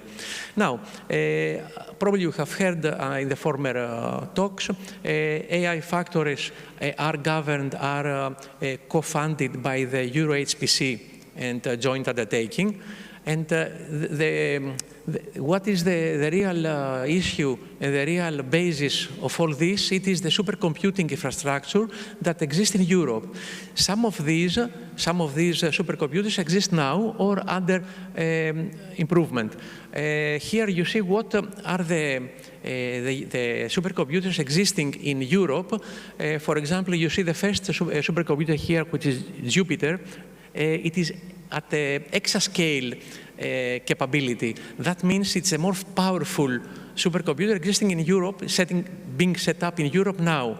France are implementing the new exascale supercomputer, which will be Alice Recoq, and Greece is also participating in this installment by a small percentage of co-funding. So here you see many the supercomputers that exist now, and in the 5th position you see also Daedalus, which Daedalus is a mid-range, which is petascale. That means there are some technical capabilities, how many computations can perform per moments per second, and then we have the 89 petascale we are, and this is implemented and governed by GRNet in Greece.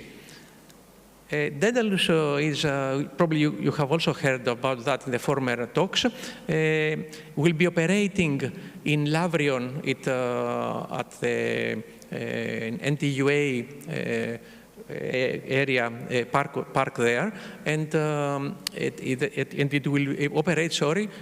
It's expected to operate in April 2026. We are now in the process of installing the machine, but we are also renovating the building so that it will be really a very interesting, very nice. A very nice place to visit, to show, and link this with our traditions. The Pharos AI Factory. It is an assembly of really both research and institutes and academia with a growth fund, so as to see how the whole Pharos will be helped to really still exist and operate in the future after its funding by the European Union. And it is we, GRNet, are the hosting entity, and we coordinate this project. We have affiliated partners, all the major research and institutes, academia in the country. So it is really an assembly of resources, infrastructures, research potential of Greece, and also linked to what, as you have heard earlier, the AI strategy already designed for the Greek AI implementation plan. Our vision, probably you have heard, it is something we would like to link the high-performance computing capabilities with the AI models based on data, and the talent that we want to attract, we wish to attract both in Greece and from the diaspora. We have three main areas of focus, which are healthcare. You have already heard that health is something that we all of us understand is a crucial issue for every country, and Greece as well. And Greece has the interesting characteristic that we have managed through IDICA to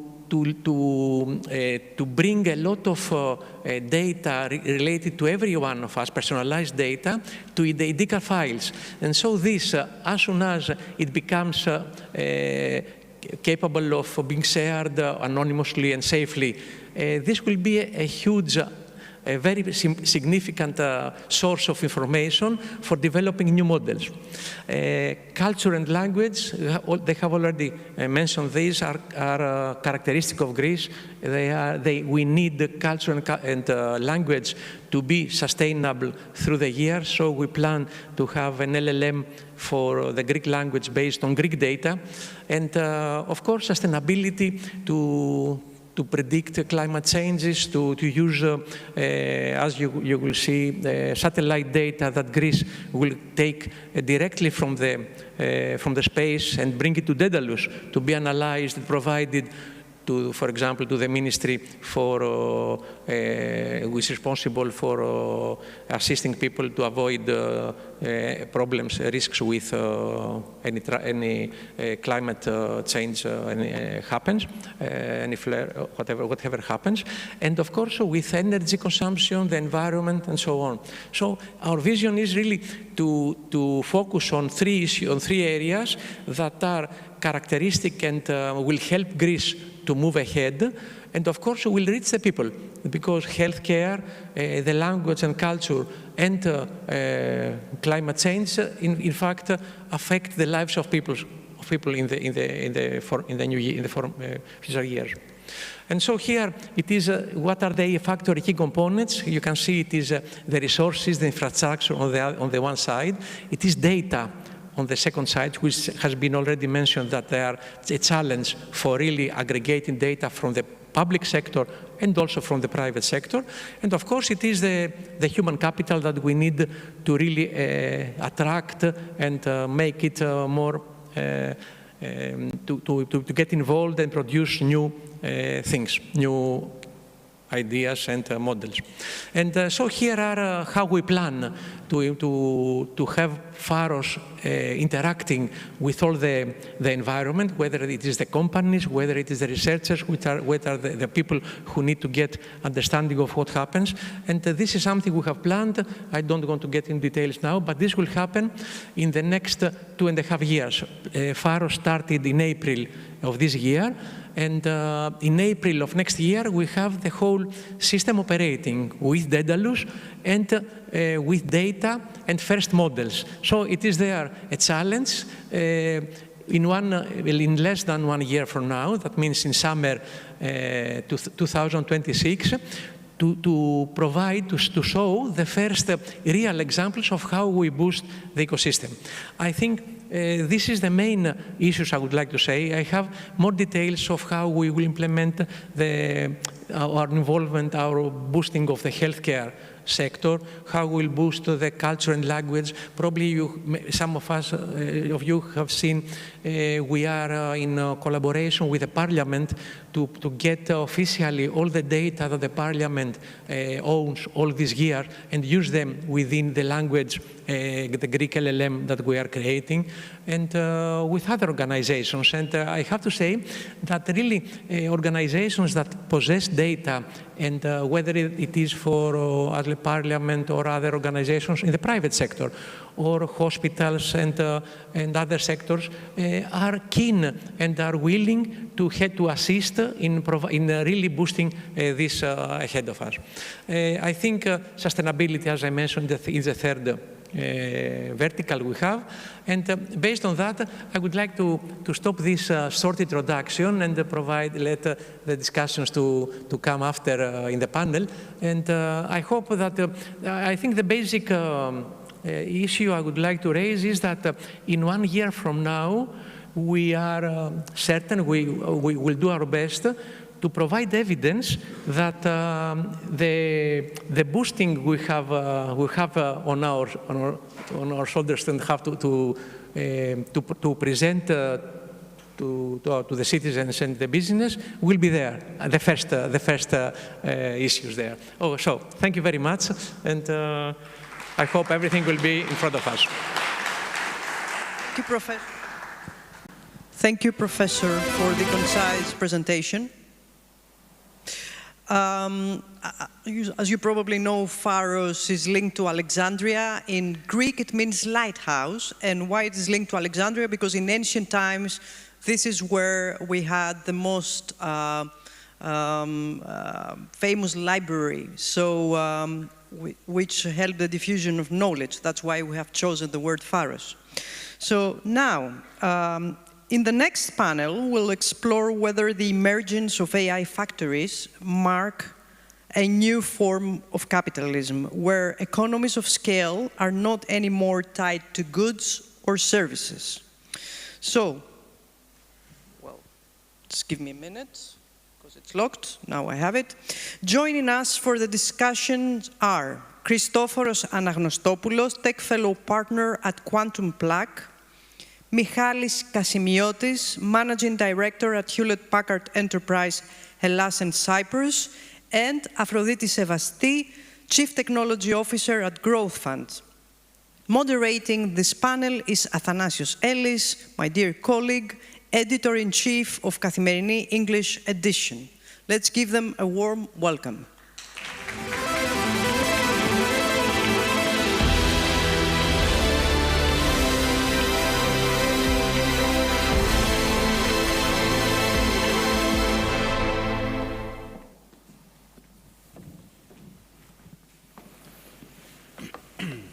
I will go straight to the topic, since Margarita mentioned what we're going to talk about, and pick up where the previous speaker, the presentation, left off on the Pharos project.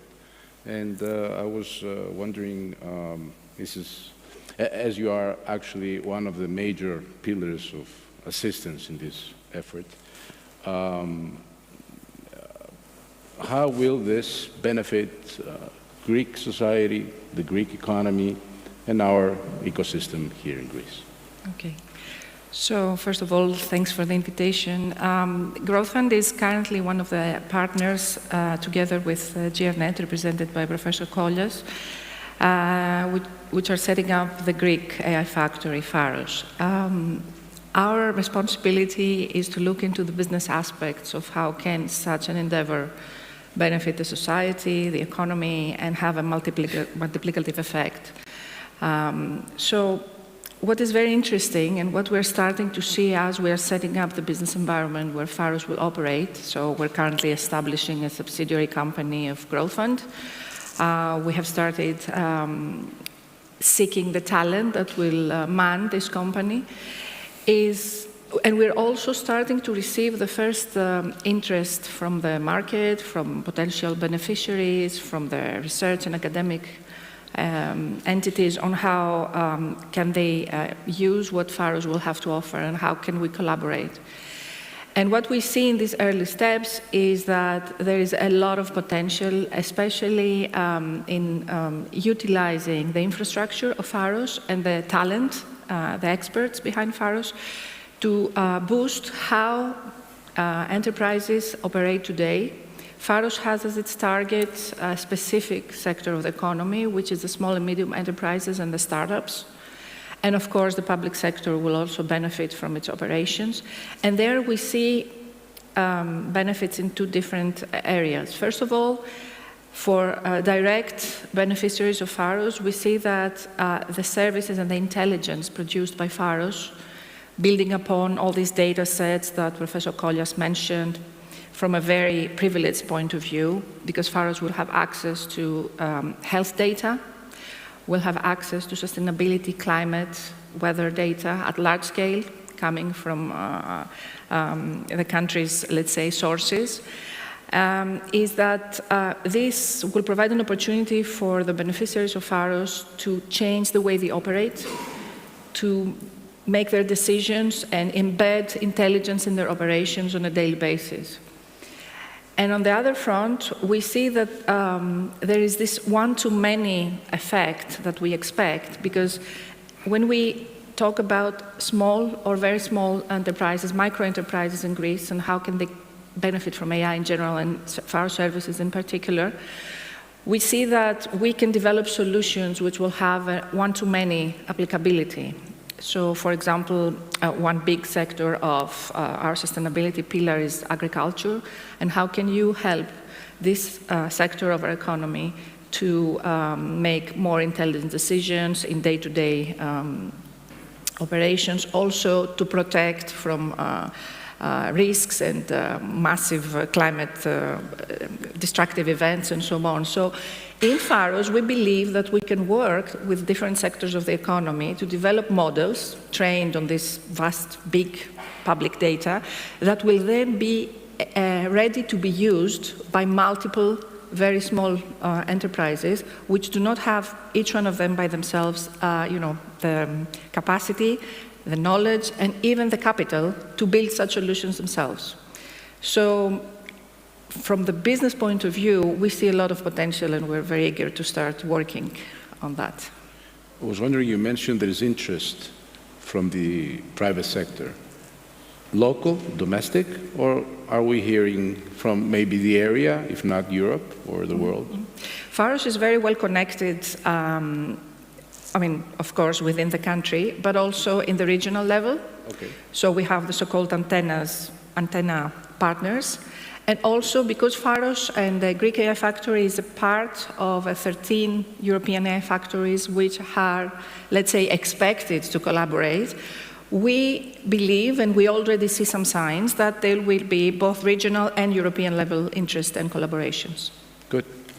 Mr. Kasmioris, let me ask, are we in a new ecosystem of redefining, in a way, economies of scale? We had the traditional system where, producing goods and services, then digital age came along, and now with very low, if any, marginal cost, now we're entering the AI scale.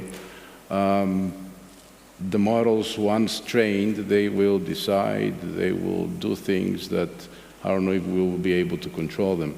Are we entering this world? I think we are, but you are the expert, so you will give us, I guess, a more in-depth analysis of this. Okay, I will take the opportunity to answer in a more abstract level in order to avoid a long-time debate, because you can read, let's say, the question in different angles. But before this, please allow me to mention from the beginning that today I'm not representing only my company, the company that builds Daedalus here, but also SEPE, the Greek Federation of ICT companies. So I will try, let's say, to give a universal view on my placements to the discussion. So I believe that the question gives me a good opportunity to, let's say, compare the previous revolutions or the previous, let's say, steps in our, let's say, in the humanities evolution.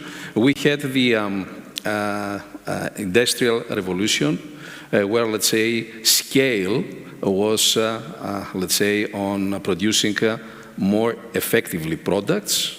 Then we had recently the digital era, where, let's say, the scale moved to how effectively you produce services.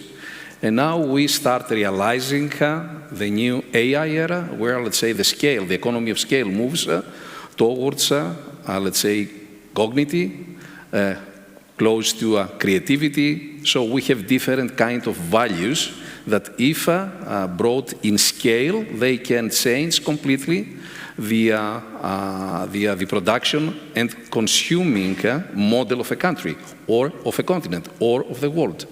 So I believe that it's early yet, to my view, to say that we have reached the point that AI has transformed the economy to a new kind of capitalism.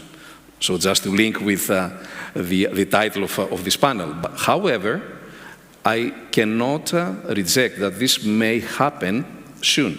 For the moment, I see that AI is a huge accelerator, and in industries and in verticals that already have acquired the outcome of the AI tools, we see that we have the shaping of new competitions.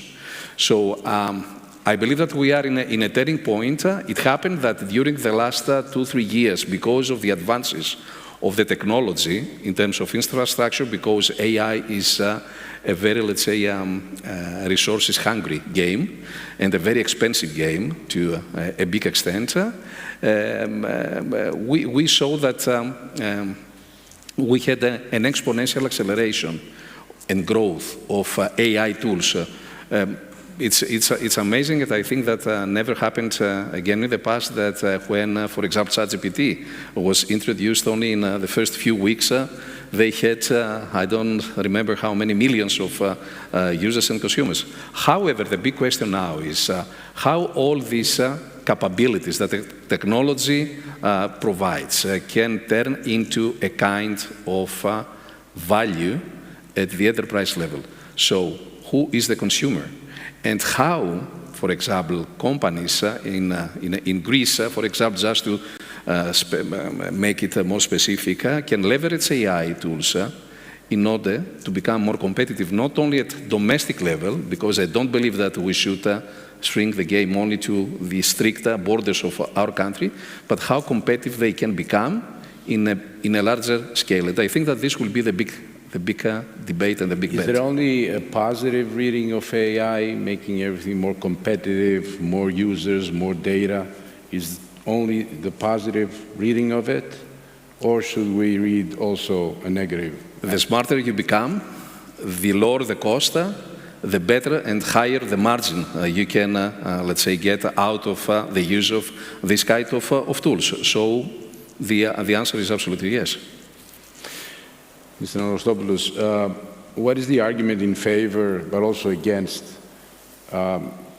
EU national infrastructure, as opposed to hyperscaler infrastructure by startups and SMEs that want to invest and use AI? Thank you for the question and the invitation. And I'm going to replay a bit on the themes introduced by the other panelists as well. I think from the perspective of industry, and I'm here representing Quantum Black, which is the AI arm of McKinsey globally. So we've seen this journey of digital transformation followed by AI transformation in boardrooms all around the world. There's been a surprising development, to be honest. I think we didn't quite expect 3 or 4 years ago for the first success story of AI to be a consumer launch, to the point that was raised earlier. We could have been in a different world today. It could have been a case of AI models being built behind closed doors without access to the broad consumer public and priced at inordinate amounts that are only available to large enterprises. This is not the world we're in. Instead, the big hyperscalers and the big AI developers in particular decided to take a consumer-based first approach, which has led to some, if I may say, unexpected developments in the commercial model. The price has gone down because they need to satisfy billions of users per day. At the same time, a lot of the infrastructural scale-ups that we see them invest in are there to support what we call inference time computation, so responding to consumer calls. Even a simple thank you to ChatGPT costs quite a lot of money and electricity, right? And not necessarily training. So there's an argument to be made that is it really, right now, a national infrastructure or an EU infrastructure for AI? Is that what SMEs need to use AI more, or even large enterprises? From the perspective of cost, I would say that in most cases that's not the blocker, with the important exception of micro companies that are very important for Greece in particular. So there I'm very excited about the potential of democratizing access to that lower tier of industry in terms of their ability to invest in capital-intensive work like AI use. So that to me is a shining exception and one that we should definitely follow. But other than cost, are there other reasons why a national infrastructure might be the right answer? I think the answer to that is yes. And it goes into two main directions. First, what we refer to as alignment of AI, and it was discussed extensively also in the previous panel. Building AI systems that are by design compliant with not necessarily hard regulations. There is a debate around how much we should regulate, but certainly values and principles that underlie the European mission, the European, let's say, project. That is actually, just from the pragmatic perspective of a company needing to use AI services, it's a relief to be able to use a system that's already pre-aligned, it's compliant by design, right? These are extremely high costs for small companies to pay. One of the biggest bottlenecks in AI adoption right now is not actually the technical implementation or the solution design, but the compliance overhead. So in that sense, I'm not advocating here for less regulation. That's a big debate that we shouldn't discuss here. But given that there is regulation in place in the EU, having a national infrastructure is definitely beneficial. The last quick point I would make is something also raised by the other panelists, that solution design for SMEs in particular is also a huge added value. It's not straightforward to use a product that is, to my earlier point, currently primarily targeted at a consumer base. It's optimized to give the perfect response for the average consumer. To take that and use it in an enterprise or solve a business problem with that, that requires a lot of expertise, which is still not available at the breadth and magnitude required. So having pre-baked, configured solutions, 80% there for different use cases in key industries like agriculture, health, and so on, that would be the biggest enabler that I can see in the short term in favor of using national infrastructure. Mr. Vasti, can I ask for your take on the risks and challenges for an economy like the one we are creating. Yeah. So, I mean, I don't think... Let me say that I think I'm speaking on behalf of many simple, average people who see more challenges and risks than, the positive side. Okay, so I think we would have to dedicate an entire panel discussion on that. But if I could say very briefly, I mean, the risks are both in terms of how do we use the data and how do we fine-tune existing models or develop new models in a way that, produce only benefits and do not produce biases or distort information are currently being discussed globally at different levels, technical, ethical, governmental, and so on. I think I will go back to the context of Pharos and build upon my previous panelist's comments. So what we're seeing first as a need is to help the companies navigate in this new regulatory and risk environment.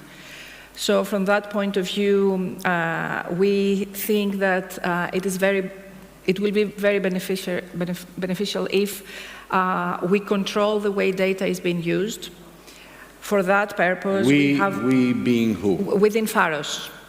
Okay, so, and of course, any other endeavor that, is of the same nature, trying to deliver any type of AI services to the public and the companies. So the idea is to use some, let's say, technical structures, such as sandboxes, in which you do have control of the data. You do have control of how models are being trained, but you control also that sensitive data is not exposed, that models are not getting out of hand in terms of how they are refined. And also, there is another aspect of these sandboxes that we also aspire to put in place in the environment of Pharos that has to do with regulatory compliance. So, both in terms of the technology itself, but also how do we adhere to the regulatory environment and how risky it is for a company to adopt an AI technology and then being exposed to risks that have to do with non-compliance, with, let's say, leaking of data, with misuse of AI models.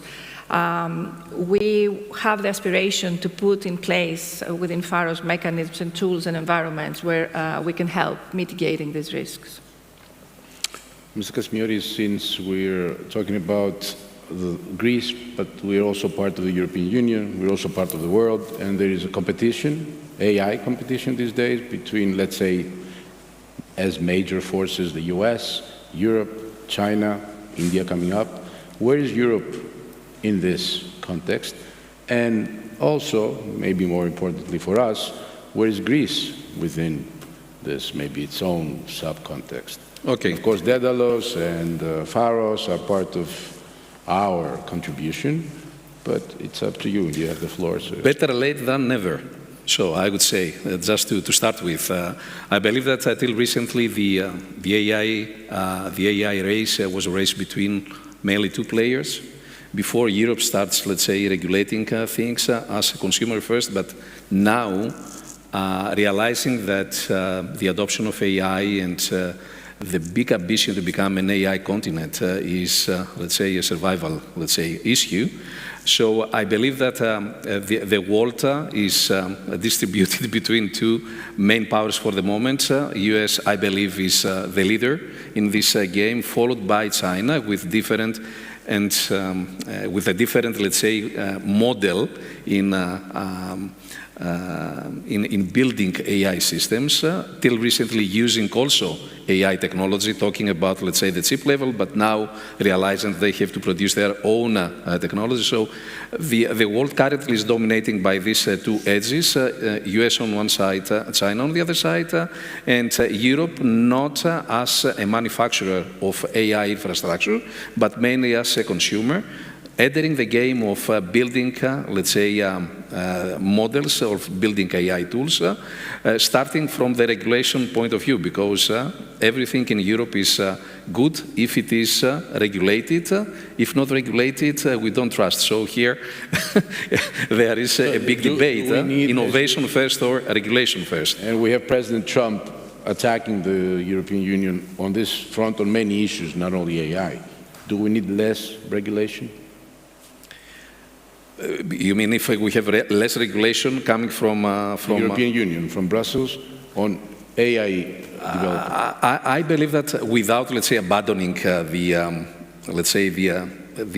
ethical standpoint of view of how Europe reads things, I believe that they will relax a little bit all these strict regulations, because this does not work. Because the other edges work on a totally different mentality, speed, and when you over-regulate things, apparently the innovation gets, let's say, at a lower level and a lower efficiency. I believe that Europe has taken the big decision, first of all, so they have dedicated all those funds required in order, let's say, to focus on where Europe can be strong.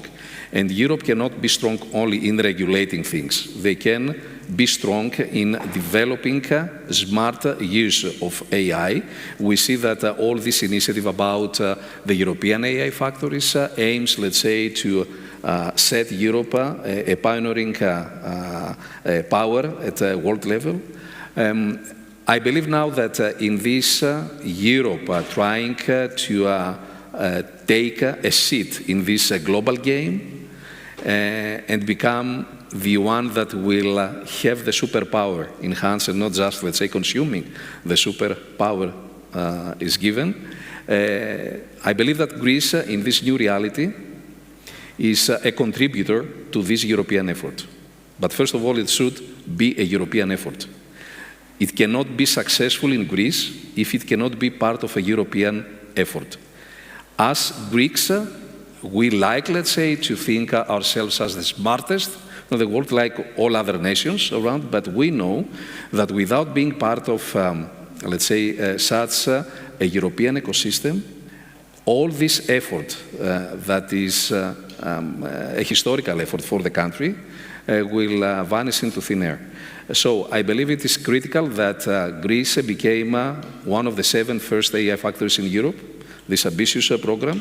And it is good that we have the national infrastructure being built in Lavrion, the Pharos project coming, because Pharos should have, let's say, a big target to commercialize all this effort and not just, let's say, stay at the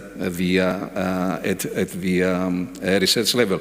At this point, I believe that it would be good to mention that if we manage, let's say, to take all the advantage of AI, we will see the country GDP, let's say, increasing dramatically. There was a research 2 years ago conducted by Deloitte for CEPE, and in this research there were some interesting findings.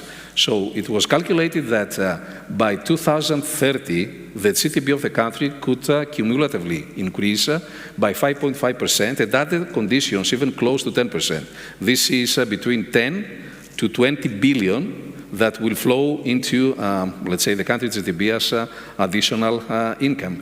The big problem, however, is if we have the conditions... There's always a problem in most things. So. Yes, because in order to do all this, you have, let's say, to be supported by the human capital. Because human, at the end of the day, should be not the, let's say, the regulator, but the consumer. And we should put all this stuff at work. And the big question is, do we have the human capital to do so? For the moment, also according to the same survey, it seems that we have a gap of 83,000, let's say, scientists in the data science, in the AI scientists. So it's a difficult game that should be balanced at some point, and this should be taken into the policy-making level. Will some of the ones that have left come back, and if they do, will they make a difference? Actually, you're an honorary associate professor at Imperial, so I think you understand what I'm talking about. I did come back, yeah. Yeah, to close the gap as much as we can. Would so many Greeks who are abroad coming back help in that? Would they come back? I think that's a big topic, and it's not just an AI topic. The brain gain is a structural question that multiple governments and the private sector have tried to fix. And I think we do see a small reversal in the trend, right? Like we do see people coming back. It is a question, though, of the fundamentals of the market. I think certainly AI factories will themselves create some momentum that creates enthusiasm and a sense that the topic is now properly being addressed. But in the end, the AI market is driven by adoption of AI, by SMEs, by larger enterprises, by industrial companies, and we don't have large enterprises in Greece. We don't have many large factories that are going to be redesigned using AI. So I think these structural things are still in place, right? Now, a different approach, and it was mentioned by previous panelists, is to be more extrovert. I think we have a great opportunity in Europe to realize the vision of kind of, selling services, advanced services in particular, to each other, because we do have similar data environments. We have national health systems. For example, healthcare is one of the priority systems. That's not the case in other countries. So building services on top of national health data, that's something that you can then generalize to a different country.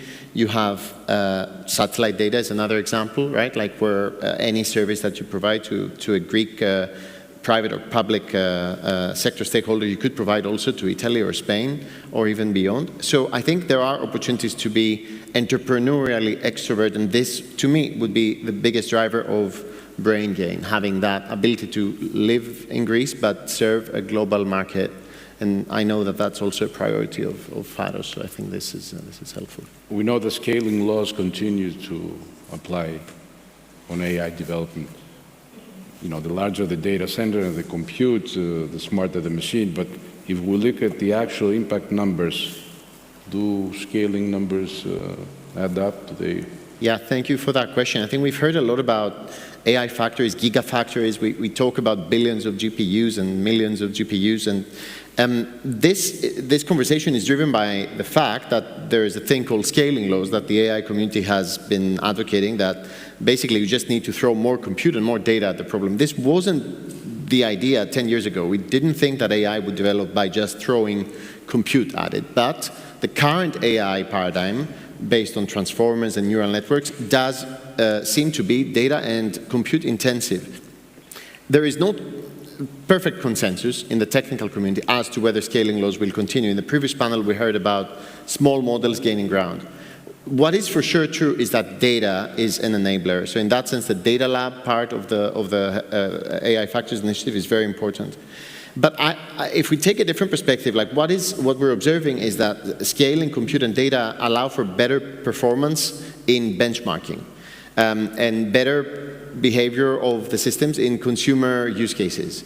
But do we see greater adoption in enterprises? So our global survey has shown that compared to 2024, 55% of large enterprises were quoting that they were using AI in at least one business function. This number is now up to 78, which is good. But if you look at how many companies are using AI in more than 5 business functions, just trying to see the spread of adoption, that's only 16% still. And it's still true to say that 1 in 10 AI pilots only goes to production. So we see use, we see experimentation. Do we see impact growing as exponentially as compute?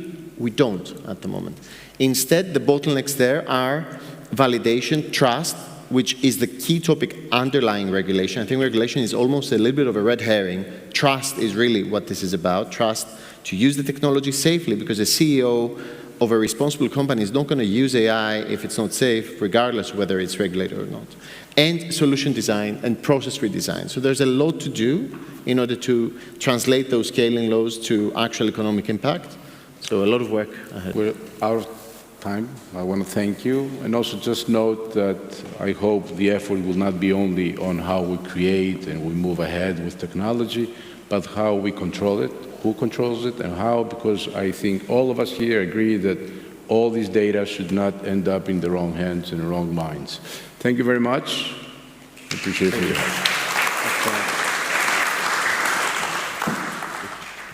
Thank you for this enlightening discussion. As we saw again, it's not about AI innovations is also about human resources. And in the case of Greece, the recurrent theme is, as we saw, how we can repatriate all these young, bright Greeks who live abroad and who would like to come back, but they're not certain of their work future. So, let's move to another interesting panel, dangers and opportunities, sandboxes and safe harbors. We'll hear from Anne-Christine Glenster. She's Deputy Director of the Minorous Center for Technology and Democracy, and Charalambos Tsekeris, Acting Chair of the Greek National Commission for Bioethics and Technology. They will explore the innovations and pitfalls associated with platform economics and the future of work. This session will be moderated by Iliana Magra, a dear colleague from Kathimerini.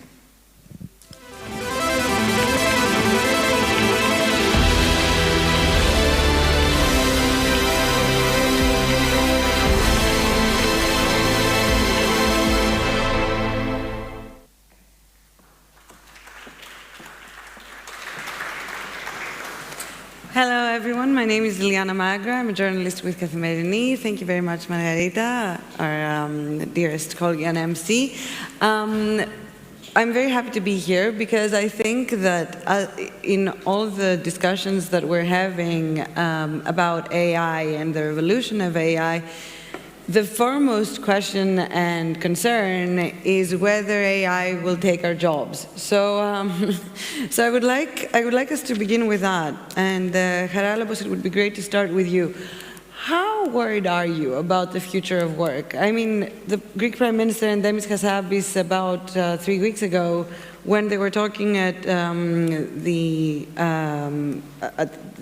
Endeavor event, they said that there are going to be long-term and short-term effects, but that work will change significantly and a lot of sectors will be impacted.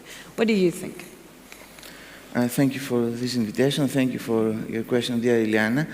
And I thank Athens Democracy Forum for this great event. I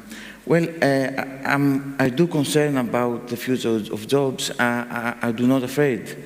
I'm not afraid of the future of jobs. I mean, and the future of work. I mean, there is a great misunderstanding of what is going on, and I think for the first time in history there is a huge gap between the progress in labor issues and the understanding of labor issues. So we need more understanding, more research, and more data on what is going on right now. Second, we have this disruption of the world of jobs and the work of work, and this is called Globalization 4. Globalization 4 is this new condition where we have this link between virtual and digital national systems, and work is globalized, and the job offer is globalized. So what is pressured most is services and the white-collar class. So we need more preparedness, and we need to understand these processes in order to regulate this new phenomenon of the digitalization of work. And we need more oversight, human and inclusive oversight, on the AI-human co-evolution on the field of jobs. So we need understanding, we need more regulation and oversight, and we also need to take measures in order for this disruption to be not to be in class with equity. And the big stake is for these changes to be in favor of society, to have value for society and for humans. So we need to not only to focus on productivity, that is the short-sighted approach. We need to care, of course, about productivity and efficiency, but most of all, we need to care about the augmentation of human creativity and the augmentation of human work, so that we will not end up in a very polarized and blocked society with great inequalities. But besides, or rather, our state of preparedness, doesn't that have to do a lot with education? And in a world that is changing so rapidly, I mean, I remember when I was at uni, I graduated 10 years ago, and everyone was saying the future, the profession of now and the future is software engineering. And now, I mean, it feels like this might be the profession of the past. So how do we need to change our education? Do we need to change our syllabus so that we are more prepared and better adapted to the society of the future and the future of work? Haralbos, let's get a comment from you before we move to Anne-Christine, and she answers both questions. So thank you. As a legal scholar, as soon as I hear more regulation, of course, the knee-jerk reaction in me is to say, yes, of course. But I think I'll moderate that a little bit, because it's a question of what kind of regulation and is it effective and so on. More to your question. I think I have 3 remarks to make. One on the loss of jobs, the second on new jobs, and the third training, which is what you're talking about there. In terms of loss of jobs, what we see, at least what the recent research I've seen, is that where AI is hitting us is in the sort of middle of the workforce. By that I mean, when we have services, yes, but there are certain things that AI can't do. They can't do plumbing, they can't do nursing. What they can do is accounting, what they can do is law. And then the very expert things, like brain surgery, they can't necessarily do, but they will. So it's hitting the middle classes, the AI at the moment, something to think about when we also think about how AI is leading to automation, an atomization of work, a return to Taylorism or Fordism that we saw from the 1950s. So broadening my scope there to say it's not just about what jobs are we losing. We're losing the creatives, we're losing the actors, we're losing the musicians. It's what's happening to the people who are staying in the workforce. What we're particularly seeing is the introduction of AI as a tool of workplace surveillance. And more neurotechnology is coming in here to see for cognitive performance and so on. So in terms of AI, it's not just a question of are we losing jobs, but also what will the jobs we remain look like? And there the trade unions, particularly in the UK, where I'm located, have taken a stance saying that workers need to be, for example, consulted when they're being put under AI surveillance. In terms of new jobs, there will be new jobs. I agree with that. There will also be jobs fixing bad tech. We've seen that so far with this journey, right? Content moderation and so on. So we just don't know what that's going to look like, but there certainly will be. But I think you made a great point too about it's about natural resources. You know, if we don't have the electricity, if we don't have the infrastructure, if we don't have the hardware to power those jobs, where will they fall? Now, last bit on training. I'm a professor at the University of Cambridge, and we certainly ask ourselves, how do we train our students for tomorrow? And this is one of the most vexing problems we have today. We know we need to prepare them with critical thinking. We know we need to prepare them for a future where the job titles they have today will not necessarily last for a long time of work. How to do this, we do not know. We also see that the role of, for example, the university may be obsolete in the future.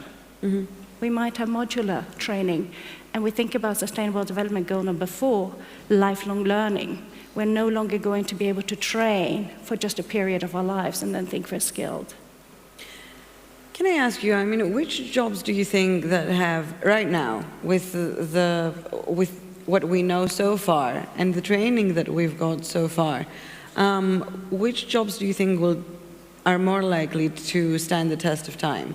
For example, are plumbers likely to, not be replaced? Are fishermen? I don't know, is it people who work in the tourism sector because we need, the service? Maybe the AI, cannot necessarily greet residents at a hotel or tourists in the way that a human being can? Or is it in the arts? I mean, which sectors do you think will stand the test of time during this AI revolution? I think it's incredibly difficult to say. I do think that those manual jobs that you mentioned are resistant. They will, these things get more automated, but they're resistant. I think we might see a safeguarding of jobs that are fundamentally about humans interacting with humans. We are seeing a rise in therapy chatbots, for example. I think that's a passing trend. We do want teachers in the classroom with our children, real teachers, human teachers, and so on. So anything that has to do, we want compassionate nurses, we want compassionate doctors. So those professions, I do think, will stay. What about you, Haralbos? What do you think? I think that journalism will exist in the near future. Well, everything that has to do with human intelligence, social intelligence, communication, soft skills, with empathy and human moral judgment. I think that automation is the one side of the coin. Automation is fine, automation of businesses is fine, automation of dull and boring and dirty jobs is fine. But we have to focus more on the other side of the coin, which is augmentation. I mean, there are many, many other jobs, as you say, that will be created within this disruption of the field of jobs. And I think in the course of history, there is a continuing discourse about loss of job, the end of the world, etc. But I think that jobs are created all the time, new jobs, and we have a continuing human progress despite the loss of all jobs. So what we need is more understanding, as I said before, more training, more upskilling and reskilling, so that we will not have a polarized society with polarized economy, polarized skills, and we will not have a great percentage of people who will not follow, or will not be able, or we will not want to follow all these developments. Sure, but who will undertake this training and this upscaling? I mean, it seems like we're on this tipping point and on this, time period in the historical sense where we're on the cusp of change. So I think the worry that a lot of people have is that, yes, new jobs will be created eventually, and the people in, the younger generations will maybe be will be better equipped to do these jobs. But the people in the generations that have already been trained and have already been working, will they find themselves out of work? And in this new world, I mean, is there a space for them? I think that this is the worry. So if we can have one quick comment on that before we move on to regulations. I think, yes, there will be. And what I think is incredibly interesting is to see that we're seeing a shift away from training for engineering or those kind of very sort of clear computer sciences, because AI has taken that over, and back to humanities, back to philosophy, back to critical thinking. It's not seeped through the architecture yet of the institutions, but that's what we're seeing a call for. Really? Yes, because that's what we as human beings are unique at, and we need people who can make good judgments. So I think also we need to think very critically about the time we're in terms of this, to my mind, often false idea of time pressure, and the winning game. We know that we're in an economic model that is broken, so we're going to have to find new ways of thinking about jobs for the future, and perhaps take a little bit more time to think about it and just try to be the latest national leader of something. Well, I really think, and I really agree, that people need more time to understand and prepare. As far as reskilling, upskilling is concerned, Europe discusses about compulsory programs of upskilling and reskilling in the field of work, in the private and the public sector, so that this disruption will not create new deep inequalities. And I think that education is very serious, equally serious with IT investments. I mean, because we have this productivity paradox. We have IT investments, we have a lot of money on AI, but this is not translated in human prosperity or innovation boost. So what we need is equally to invest on AI and technology, new technologies, and also on education, training, skilling, upskilling, and social cohesion, social solidarity, to create a safety net, because these changes will sideline a group of people. What the governments need to think is proactively is to create frameworks of governance which are proactive,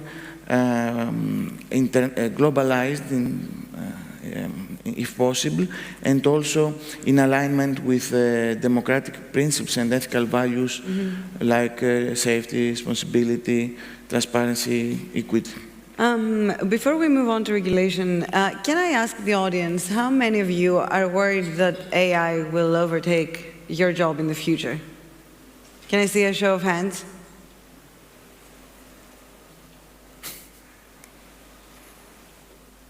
Okay, well, it seems like it's a split room. So the jury's still out, at least in this auditorium. I was in New York last week, and in one of the discussions held in the context of the UN General Assembly, someone said, and the consensus was that most people agreed with him, that the only thing that Europe is currently, excelling at, or is, ahead of the US and China at, is definitely not the tech race, but regulation. And I was wondering what you both think about that. I mean, do we maybe over-regulate to the extent that Europe cannot keep up with the US and China in technological advancement? Or do we not regulate enough? Anne-Christine? I think neither. I think Europe has been a leader in regulation, we know that. And I think that has been absolutely crucial for the European Union as a market to work. So let's not forget the economic dimension of that, absolutely crucial. I think it's absolutely crucial for us as Europeans in terms of protecting our democracy and seeing the action of our democracy. So I think the regulation we have is a result and a protector of that. The question then is it the right regulation at the right time with the right resources? And that continues to be very problematic in this space, because if we don't have the tech expertise, if regulation comes to, the enforcement of it comes too late, if there are divergence and so on, it does have a knock-on effect on business, and it has a knock-on on public trust. Geopolitically, we're in an incredibly difficult position. Absolutely. And I'm not a politician, I'm a researcher, so I don't have a good answer for that. But I do think we have perhaps some of our difficulties come from the fact that we weren't good enough at regulating early enough. But how should our regulation change then, in order for it to become more effective? Regulation should be ongoing and should be proactive. The European Union is moving forward. I mean, we already have a law adopted by the European Parliament, according to which the status of platform work is defined, the status of platform workers are defined. Most of them are not freelancers, they are employees. And AI in work is high-risk AI, according to the EU Act. AI Act. So an algorithm cannot fire you, cannot fire any of us, and AI should respect our rights, our social and working rights, because platforms, in extent, are employers, act as employers.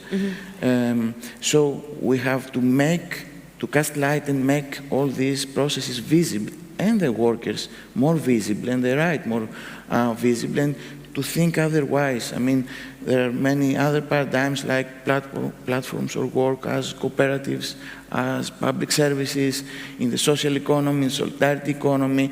So we have to look at the many, many futures, alternative futures of jobs, and also that this AI disruption of jobs does not only have to do with efficiency and productivity. Productivity is fine. We need to boost our productivity and boost our competitiveness, but there is another side of the coin which has to do with meaning, social and subjective meaning. What does it mean to work? And but isn't there the concern that in Europe we're not competitive at all when it comes to, the world is changing very quickly and in a massive way, and Europe seems to be left behind. So maybe we should worry a bit more about competition.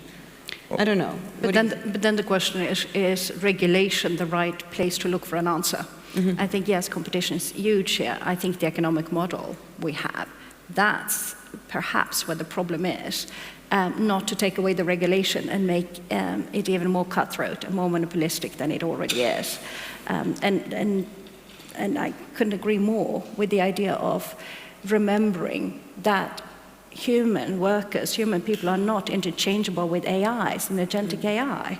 So we need to have regulation that protects the dignity of the human being, that ensures we have a sense of agency, because without that we don't have a democracy.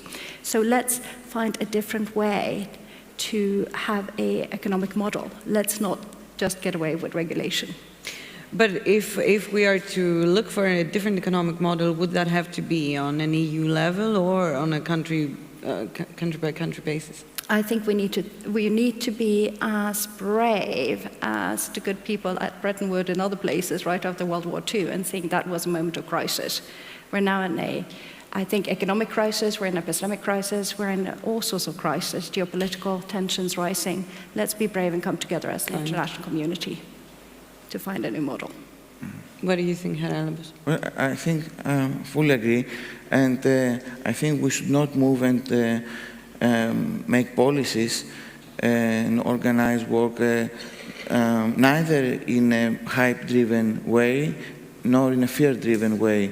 We should move beyond the hype, beyond the fears, and to have a more realistic and pragmatic approach to the AI disruption of jobs. That's what our national AI strategy is doing, the so-called blueprint for the transition of Greece in the AI age. And we should look at the real possibilities of AI. This is a human-centric approach. This quest for AGI, artificial general intelligence, artificial superintelligence, I think is harmful for ethics and human dignity and human work. In what ways? In the way that it focuses on marketization of jobs, on the commoditification of jobs, and also in services that are not necessarily valuable. Of course, we have great scientific discoveries, etc. But as far as the platform work is concerned, I think that we should focus on more valuable applications and more valuable services. That is, services that create value for society, for humanity, for the economy. And we need to augment human capacities, not, as I said before, to replicate them. That's why we need to think that we already have a great potential to be realized. We need to realize and release this potential instead of just questing for something that do not exist and we don't know if will exist. So Europe is making not baby steps but more rational steps, and I believe that Europe always reflects on its own values, and in the long run maybe we'll move forward through this more reflective and value-based and right-based approach, and the quest for superintelligence and the replication of jobs will be a boomerang for the countries that west for it. Thank you. And Anne-Christine, yesterday the Minister of Digital Governance in Greece said that from this podium that tech should remain a servant and not a master. And I was wondering whether you agree with that and whether you are hopeful and excited, actually, about the AI future that awaits. So first of all, yes, of course, tech should be there to serve peoples and the planet, number one. We're not going to give that up. But also, I think we're a long way away from this idea that how the computer is going to come and take over our lives. So we need to take responsibility for the code and the outcome of it. Am I optimistic? I'm extremely optimistic. Look at us in this room. We believe in democracy. We believe in progress. We believe in that humans are the most valuable thing we have, along with the planet. So coming together, yes, of course. Thank you very much. And we have 17 seconds left. So yes or no from you as well, Haralabos. Are you optimistic and excited? I think it's great to connect all this discussion about the future of jobs and future of work with democracy, because if we get into or move into the automation paradigm, we will have wages driven down, pressure on the wages, and pressures on the autonomy of the subject. So we have the crisis of democracy, we have a kind of democratic fatigue syndrome. The autonomy of the subject is weakened, so we should boost the autonomy and the agency of humans in order to live in a fully democratic society. Thank you very much, and thank you all for being here. Thank you. Bye-bye. Thank you, our speakers. Yes, Europe is the champion of regulation, but as Ms. Glenster said, we need the right regulation. We need tech experts and policymakers to work together so they can create the framework through which we can be protected, our human dignity. Now, let's move to our last panel for the second day. Before we have, many speakers have mentioned how AI sovereignty, how AI is linked to sovereignty. So the title of our last panel is Harnessing AI to Strengthen Democracy in the Age of Geopolitical Upheaval. So please welcome Brando Benifei. He's member of the European Parliament and former co-rapporteur, European Union Artificial Intelligence Act. Martina Belzukevich, Deputy Head of Division, European External Action Service. Axel Dochet, we met him yesterday. He's the founder and president Make.org and co-founder of Worldwide Alliance for AI Democracy. Despina Spanou, Principal Advisor for Cybersecurity Coordination, European Commission. And this discussion is going to be moderated by Alexis Prokofiev. He is Director, Department of Governance and Democratic Innovation, Make.org.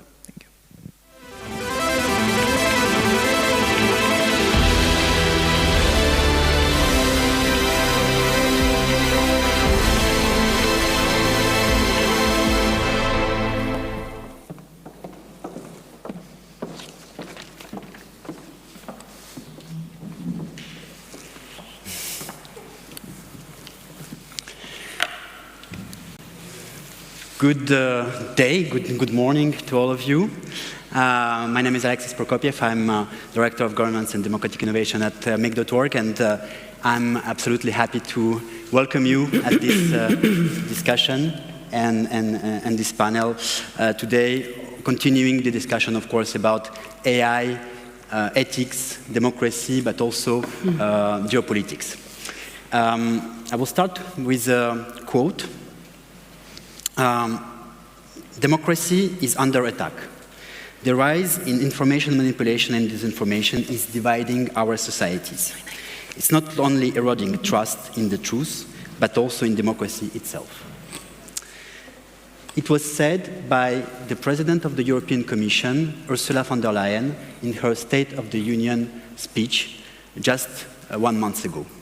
It shows how today the acceleration of tech innovation, and specifically, of course, the rise of AI is impacting, really heavily impacting our societies, our institutions, our democracies. Of course, we know that, and we saw it during recent elections, for example, in Poland, AI can represent a risk for our societies, for elections, and for democracy.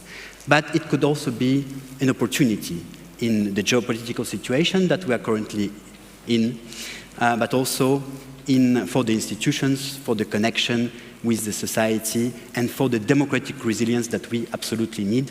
And it was also recently announced by the European Commission in several initiatives. We are happy to have today with us absolutely amazing speakers that I will introduce, starting with Despina Spanu, Principal Advisor for Cybersecurity Coordination at the European Commission. Despina, you coordinated Commission's Vice President EU Security Union work, and you covered a lot of aspects from counterterrorism and organized crime, and also cybersecurity and hybrid threats. So we are really happy to have you today with us and to discuss these absolutely urgent matters for the European Union, but also for the world. Axel Daucher, President and co-founder of the civic tech Make.org, and also, of course, co-founder of the Worldwide Alliance for AI and Democracy. We are the content partner today of this session, of course, and a specialist in citizen participation and also in democratic resilience. And Martina Blinjukevich, Deputy Head of Division at the European External Action Service, and you're an expert in strategic communication and foreign information manipulation and interference. And Brando Benifei, member of the European Parliament, will join us maybe 2 minutes, in 2 minutes, but he will be here. Brando, I will introduce him. Brando Benifei, he's a member of the European Parliament, member of the S&D group, and he used to be also co-rapporteur of the AI Act, the European AI Act. Maybe my first question will go to you, Despina, about actually the risks that represent AI for cybersecurity, and about the answers that we also need to coordinate on the European Union, but specifically maybe how you saw in the recent years, maybe in the recent 2 years with the rise of generative AI, how you saw the impact on cybersecurity of this new particular technology. Thank you very much. Good afternoon, everyone. I mean, security and AI are intrinsically connected. We will be talking, I'm sure, in this panel about the unique European regulation, the AI Act, and one should not forget that the AI Act is about reducing the risks of AI. The problem with the risks is that the worst risks are the ones we do not know about. So I think this is where we are in terra incognita right now, not only in Europe, but in the world. And we see a very interesting situation evolving. We heard a lot for years, a lot of talk about the threat of AI being used by malicious actors. I think we have not yet seen the full potential of that, which is a good thing.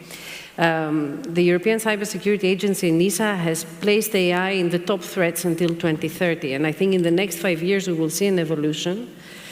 And it will be exponential. But we still do not have incredible incidents because of AI. We know that 80% of ransomware that happens today depends on AI models. So hackers who seek ransomware, recent example, the airports in Europe, including the one where I flew from, where I had to have a manual check-in still this week.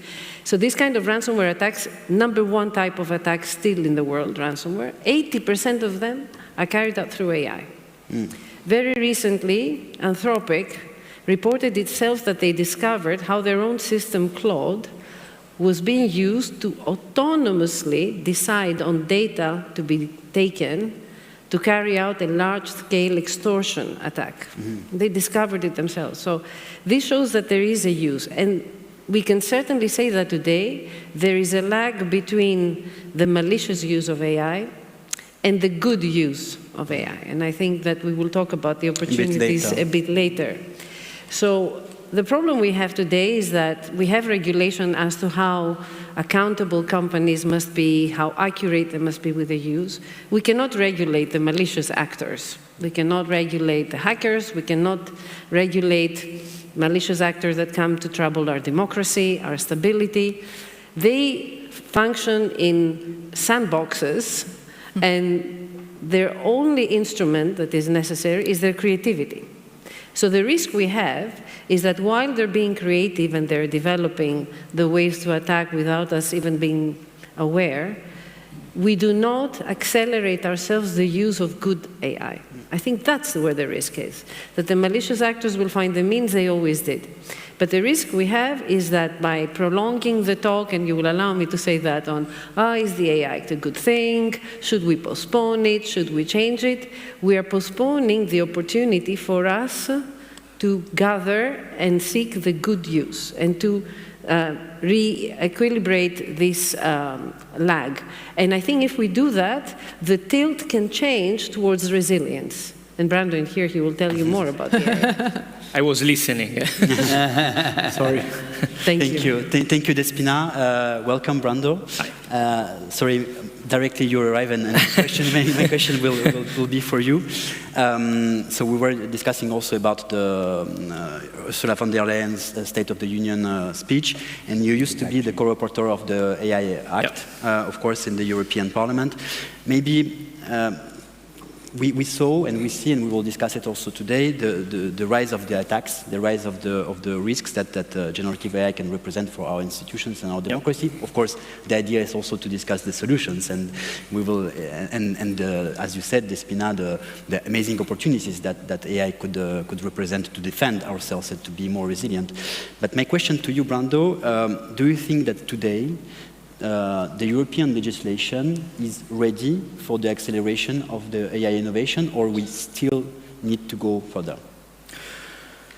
Well, the question is difficult in the sense that we are now in a moment when different actors from inside and outside the European Union are pushing, in fact, to go backwards in terms of what we achieved with our idea of a horizontal AI regulation. In fact, I think that in the next months it will be very important not to get it wrong on the simplification effort, because this is what concretely is going to happen. The Commission is preparing to propose simplification.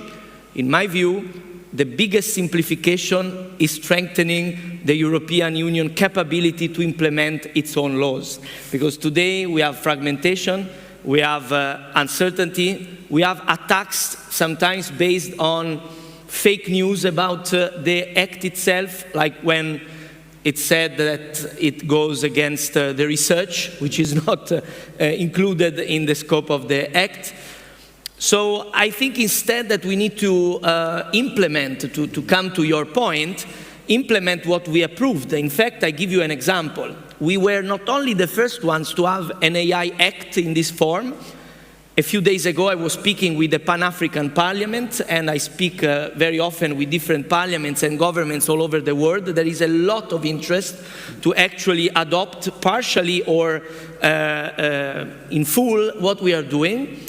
But we are confronted with the reality of enormous forces, both public and private, that are saying that we should not have any rules. And in fact, the last endeavor that we have reached was to agree on a code of practice for the most powerful models, and the implementation of this code of practice, following that is fully followed by the developers of big models that are the ones behind the generative AI that is today an issue also for our democracy, as it's used for disinformation, for criminal activities, for distorting our democratic space. The fact that we have put rules to actually consider the risks for democracy as something that has to be put into the consideration when we look at the risk mitigation techniques. This to be really implemented needs a strong effort at a central level of the Commission, the support of the political class, and enough powers. because how can the AI office of the European Commission be able to check if these rules are applied by the enormous companies and the also sovereign powers that are not in favor of our rules that, put it very simply, they are, for example, pushing for preventing the most powerful AI to easily generate pedopornographic material, to support criminal activities, to support and push for criminal acts or suicidal behaviors. We read about that everywhere. And we do not want that to be left to the goodwill of the companies. We think there must be solid and real guardrails. But for this to happen, from the paper of the law to the implementation, we need political support and we need strong implementation institutions. I think this is our challenge today. Thank you, Brando. You both, Brando and Despina, you both mentioned internal and external actors, of course, that are working, private actors, you mentioned them, also non-private actors. Martina, maybe a question for you about the external actors. Today, and the risks, and then we will also discuss about solutions, of course. Today, how do you monitor, and what are you monitoring today about these external actors? Of course, private, but maybe only not private. Some countries that we know, some regimes are using newest technologies, of course, social media, but of course, more and more AI and generative AI, to attack, of course, and to spread misinformation in Europe during elections. We mentioned, of course, the elections in Poland.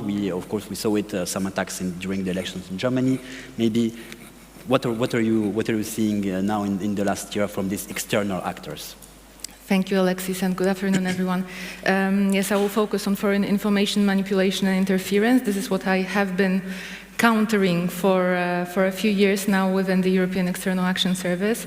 And if I were to answer your question, Alexis, in one sentence, I would say thanks to the AI, everything is more.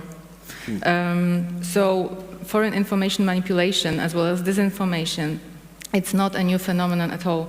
But what the AI does to this phenomenon is that it makes it bigger. It makes it spread much faster to many more different communities. It is making those threat actors able to push the content that they want, the manipulative content and disinformation to many more different people and being able to tailor this content to specific interests, specific needs, specific languages.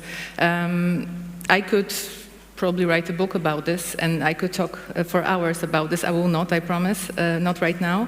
But I want to maybe highlight 3 fields that I think are essential as far as the AI meets FIMI phenomenon is concerned right now. So first of all, elections were mentioned.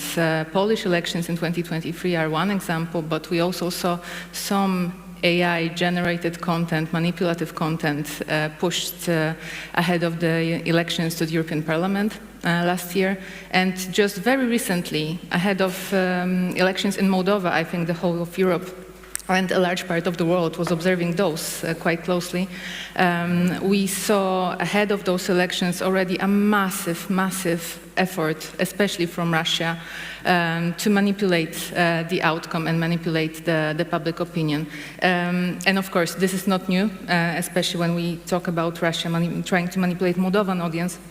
However, in these elections, what was much more prominent is exactly the use of AI. So we could see, for example, bots that were originating from Vietnam, of all places, trying to manipulate the public opinion. We saw many different ways in the information environment to push the narrative, especially one was prominent about how the elections are going to be rigged, how the result is not going to be legitimate.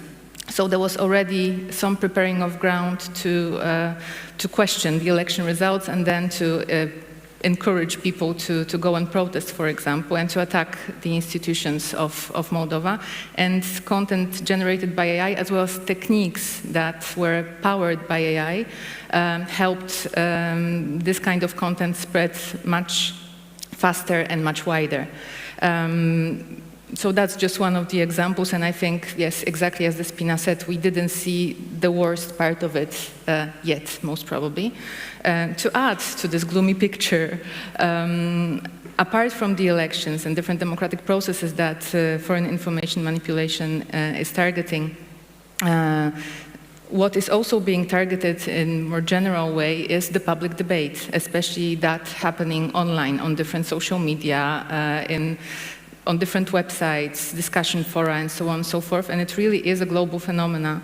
And it suffices to look, for example, at the report that OpenAI published just a few months ago, how their own tools are being used to manipulate and disinform. So we had an example of content that was AI generated with help of OpenAI tools, and labeled as sponsored content, put in different Latin American websites that then the credible media were picking up because they thought it's just normal content that we can talk about.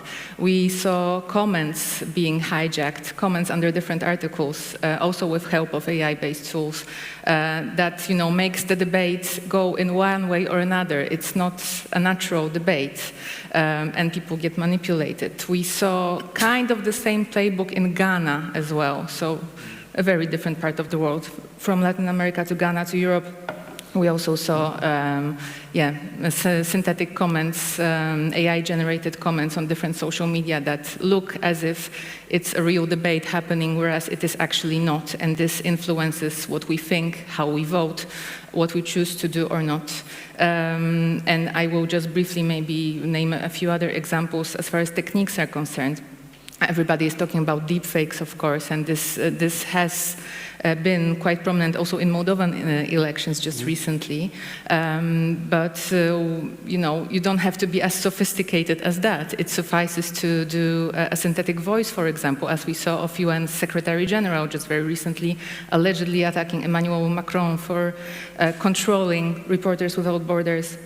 And of course, AI can be used to translate different texts in different languages very quickly and tailor-make the content to reach different audiences. My last point, absolutely essential, I think, when we are talking about the threat of AI and information manipulation, is that the AI is also being used by malicious actors as a tool to suppress independent voices and to harass people who have the courage to call out the governments, the politicians, and just, speak truth to power. We saw examples of journalists being harassed, being attacked with deepfakes of themselves. And this is also a way to not only to manipulate the public opinion, but also to silence independent voices, which is really something to look out for. So, as we see with this technological acceleration that represents AI, as you said, everything is more, and we see that it's a worldwide phenomenon, and impacting not only institutions, but also not only elections, but also journalists and civil society.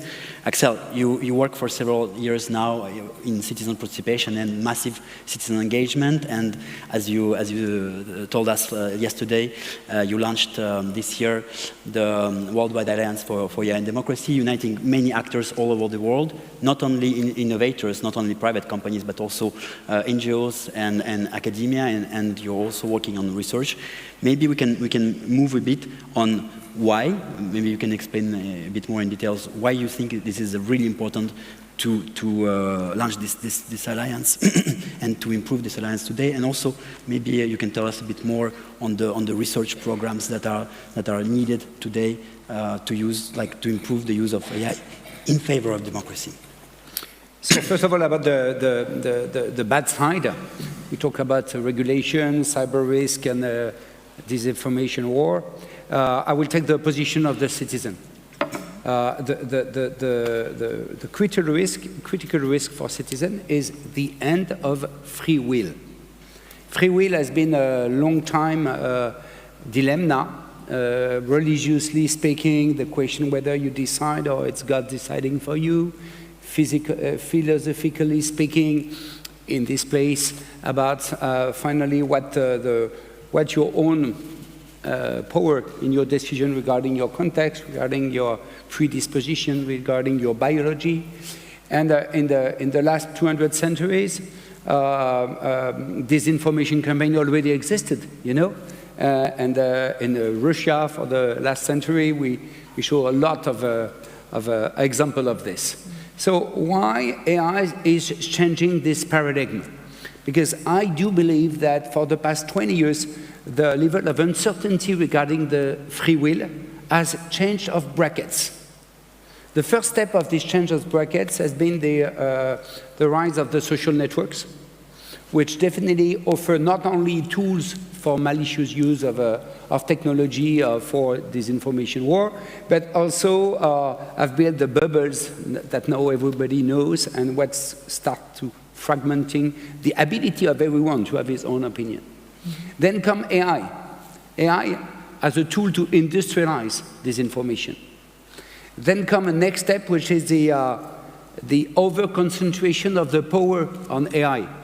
I mean, which a lot to do with the AI Act, which is the fact that big tech has now a power, and we saw in Germany with Elon Musk not so far away, the ability to the people who run those companies to become significant actors acting on the free will of the people.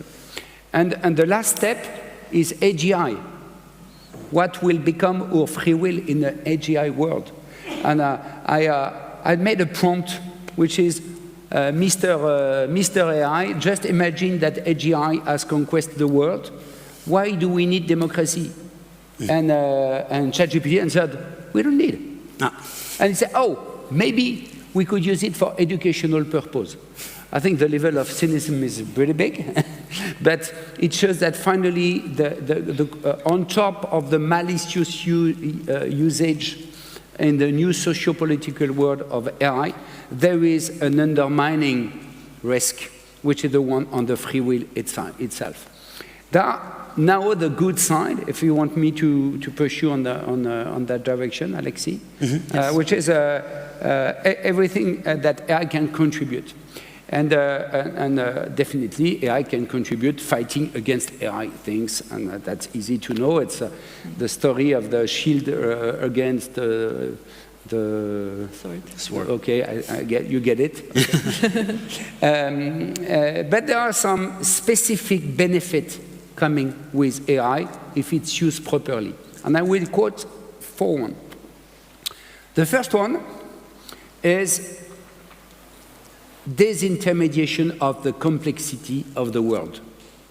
We are in a world more and more complex, and everyone in this room and everyone in the world feel in the deep of ourselves that everything is now so dependent from one to each other that finally we are lost. We are lost into an understanding, and we are lost into a trust of our ability to understand. AI offers the ability to put the complexity of the world at the level of every citizen, in his language and in his level of knowledge. And I can do it into a kind of what we do for the Belgian parliament, where we give access to all the debate in the parliament through AI and offer an easy understanding of what's going on in the parliament. That's a simple thing. A lot to do also with the environmental crisis and everything. Everything now is being accessible, not making you an expert, but give you confidence in the fact you can act on it. The second benefit is language, translation. Now you can discuss with people from every other language, and there is common grounds, new scope of common grounds that you can catch that maybe is outside of your own geography, but you is changing everything. Of course, in Europe, it's a fantastic good news with 24 languages, but it's true all over the world. So second benefit is the ability to organize collaboration and conversation outside of your language barrier. The third one is the ability to anyone to contribute as much as they can. For the past 10 years, we have been rolling out some participatory campaigns all over the world, and we catch what the people are ready to give you. You know, we ask a question to reduce violence to women, and you have some people answering the question. And now with AI, we can help the citizen to go as far as he can into the contribution. When he is proposing a solution, you can say, okay, do you mean that? Or an alternative solution, can you comment on it? And you help anyone to feel confident to maximize his power of contribution, which is a fantastic good news. And the last one, and not the least, is the reach. As when you do participatory democracy, usually, averagely, it's 0.1% of the population who participate. It means always the same people. It means people not representative. With AI use, you can now get up to 20% of the population who are participating, and including the non-engaged people. So it's also a way to reconciliate institutional process with it. I'm guessing that we are doing it with a good use of AI. I'm guessing that AI is not purposely designed, and we worked also into reducing the bias of the LLMs to make it properly used. But definitely, I love what you said. Our main risk is not to... It's rare for the Commission to hear that. So. I can say it again if you want, but the main risk you have is not to innovate for the good use of AI as much as the bad people are innovating for the bad use of AI. Absolutely, and this is my question to Despina Spanou, following on that. So I think we all agree that this is the main risk. In terms of cybersecurity and what the European Union is currently doing, not only to counter the attacks, because for once I have the impression, and maybe all of you also, that cybersecurity attacks and cybersecurity risks are all around us, and it's in the media, actually. It's a subject of discussion between citizens because we are worried. We see cybersecurity attacks cyber attacks on airports. We can see cyber attacks on hospitals. We can see cyber attacks on institutions. We can see cyber attacks. Maybe it's not a cyber attack. You can tell it on the plane of the president of the Commission in Bulgaria. How we can use also the power of AI and the power of newest technologies and innovation, how the European Union can use not only to counter it, but also to be more resilient to this kind of attacks. Indeed, the AI technology is an opportunity, like all new technologies that will come that ensure security or privacy. And there is one area where AI can be fundamental, a game changer, and that's in threat detection. Because we can use AI systems, AI technology to detect threats much faster than we do today. And with the processing of data through all our gigafactories, et cetera, even more, because the more data you have, the better threats, the better threat detection you can have. We can use it for vulnerability scanning. We are investing a lot in Europe on threat detection by bringing people together, because the more people detect threats, the more threats you cover. So in the Cybersecurity Solidarity Act, we decided to create a cybersecurity alert system that will alert based on information that is received in one end of Europe, everybody, and that will be completely AI-driven. The same for the cyber hubs. We're creating cyber hubs between different countries, as many member states as possible, to create hubs of regions where they will collectively also detect threats using AI systems that we are also financing. We're investing a lot. And here comes the geopolitical element, because this panel is also about geopolitics. I think threat detection using AI can become also a point of collaboration across the world, of the like-minded, of the goodwill. It is time that the goodwill get together against the bad will ones. And today this is more relevant than ever. And I think AI technology for threat detection can be a very practical way of creating such a collaboration. Of course, to do that, you need systems that have been scrutinized as high-risk systems under the AI Act. And this is where you're absolutely right. The implementation of the legislation is urgent. Because all this is nice to say, but people do not realize the power of a little AI software system.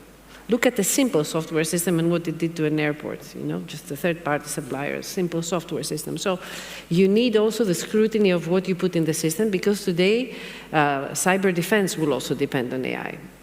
Drone defense will depend on AI. So you need also the scrutiny of the systems to make sure they're there.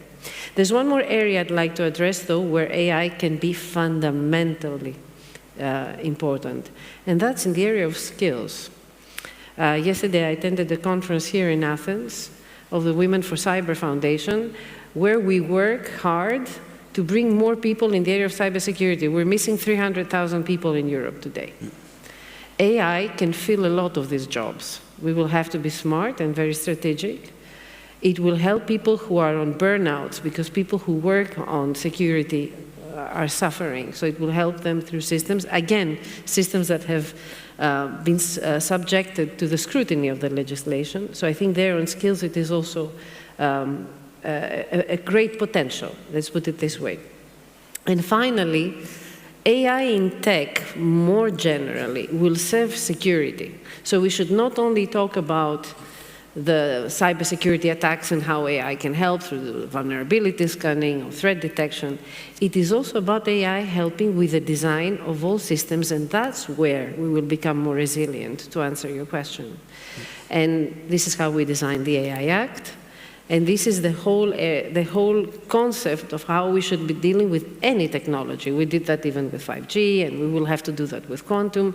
It has to be safe AI embedded in all products so that it offers us the security by design. So, yeah, faster detection, more analysis, sharing the information, and safer AI. Martina, maybe about the FIMI aspect. So you described very well, and we discussed, of course, the risks and the attacks and the acceleration, of course. How can we use AI technologies maybe also to detect misinformation and to detect interference, but maybe also to make our society once again more resilient, maybe to improve media literacy? What solutions can you see in this field? I'm glad to say that, well, first of all, that we're talking about solutions, because I think really this is the essential part of this discussion, not to focus so much on the challenges at hand, which are of course huge, but we actually have solutions in place.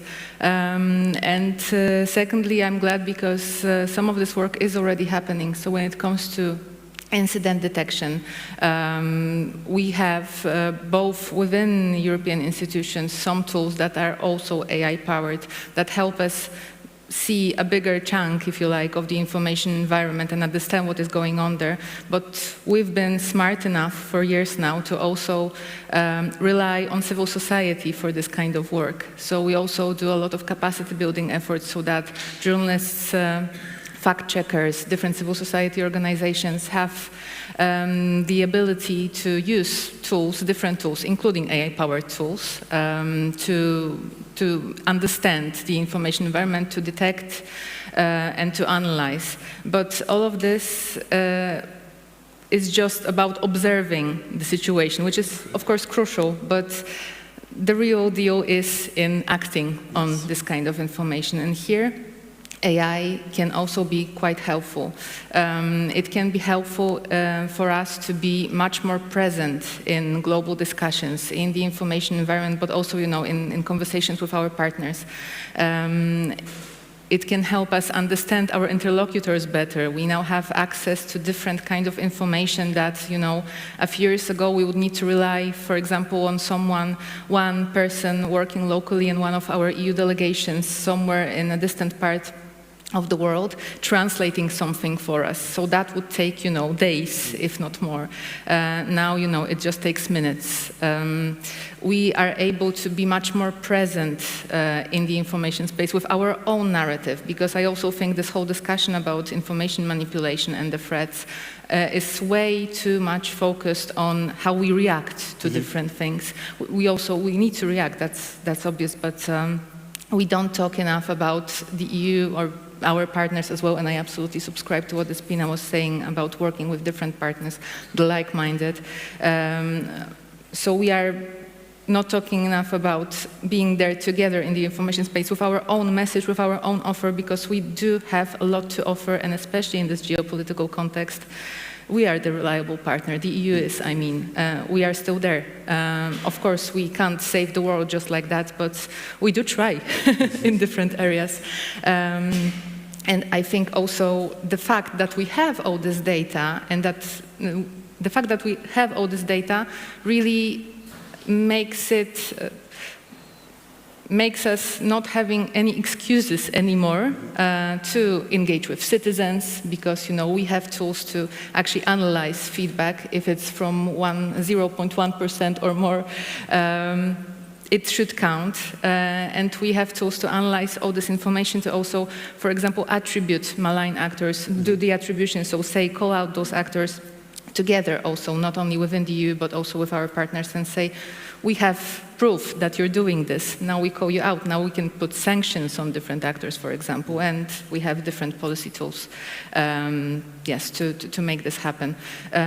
So yes, all in all, I'm quite hopeful as to the use of AI tools by the EU. That said, I don't think this is a silver bullet. It has to be part of a wider strategy of dealing with those problems.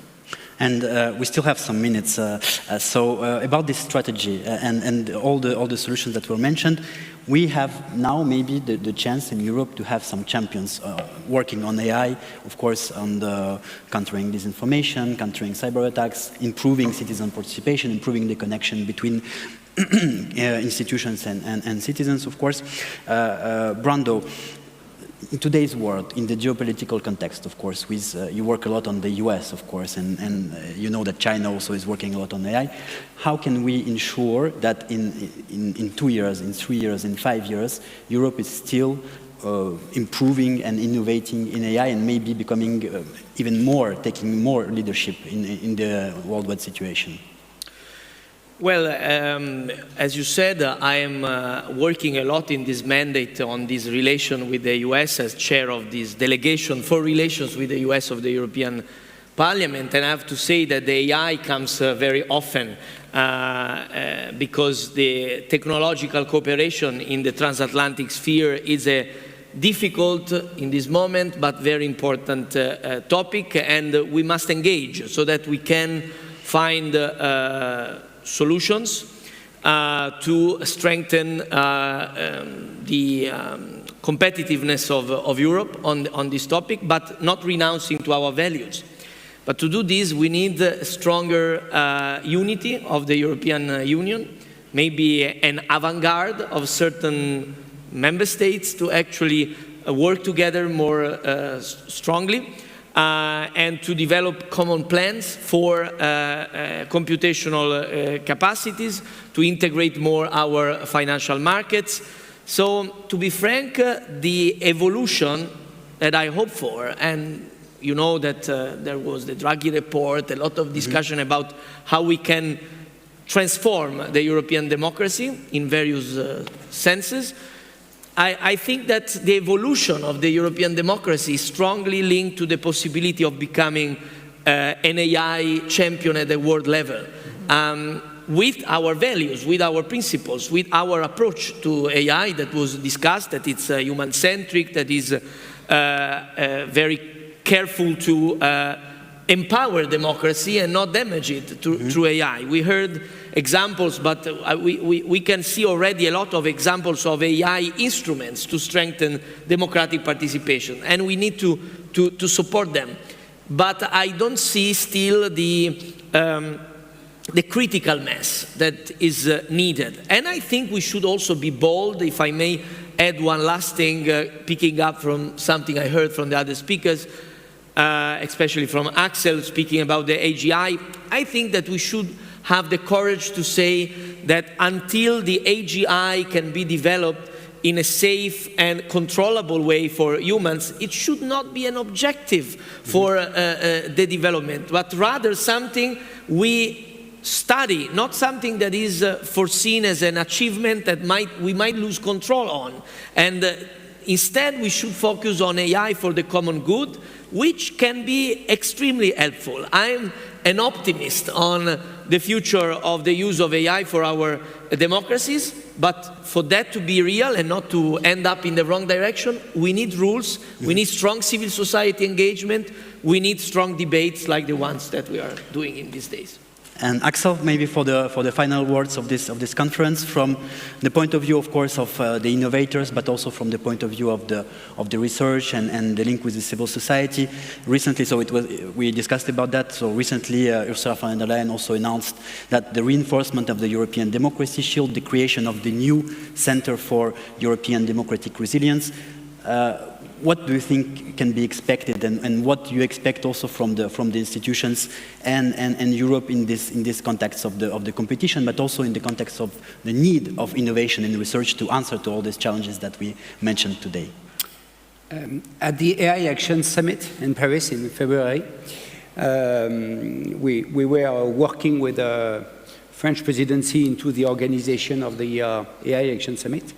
And we realized at this time that there were 5 tracks, including environment, jobs, governance of AI, but none tracks about the impact on AI on public governance. And this is how we convinced them to launch a track about AI of democracy. But it's very symptomatic. The question is, everybody is looking at something external to their environment, to be regulated, to be thing and so on. But now AI is part of us. And this is why we launched the AI on Democracy Alliance, because we believe there is a need for a particular accelerator. There are innovators everywhere regarding who wants the good use of AI. Research centers everywhere and so on. And we were overwhelmed by the number of people who say, okay, I want to be in. So the Alliance is not running initiatives, just accelerating and getting synergy between this. And I'm very incredibly optimistic about the global cooperation for the good use of AI into democracy. But finally, when I'm thinking about it, I think we are looking about AI and democracy as a governance question, as a government to innovators, innovators to governance question, regulation, governance to government with the war and so on. And every time we are looking at those, it's becoming the question of the shield and the sword. Because we need to use it, but the good use is fighting the bad use. We have a secret weapon that nobody else has. This is the citizens. You can imagine the government to be weaker than a tech company, but no one will be weaker than the collaboration of citizens themselves. And finally, there is maybe another fight, which is the fight between collaborative intelligence and artificial intelligence. And so there is no question the AI, the harnessing of AI to strengthen democracy in the area of the geopolitical upheaval, it's a question about how to make every citizen engaged, empowered in this new world. And if we do so, then it's not a question of race, it's a question of concept. And the collaboration of citizens will always be, at least for many years before the arrival of AGI, will always be stronger than any government and than any tech company in the world. So I think if there is something we can all work together, it's increasing the empowerment of citizens. Thank you, Axel. Thank you all. Thank you to all the speakers. Very good. Thank you. Thank you. We are finishing this discussion on a really positive note and optimistic solutions. So thank you all, and then I think we'll let you have lunch. And thank you once again. Thank you. Thank you. So, from my behalf, I would like to thank, first of all, you, the audience. You have been wonderful for 2 days. Our speakers, our moderators, our panelists, our jurors, and of course, all the team who has worked so much to prepare this forum. AI is going to be the new electricity. It's going to change the way we look at ourselves and at the world. But I think it's time for Achilles Chaltas to wrap up everything we've learned during these past 2 days.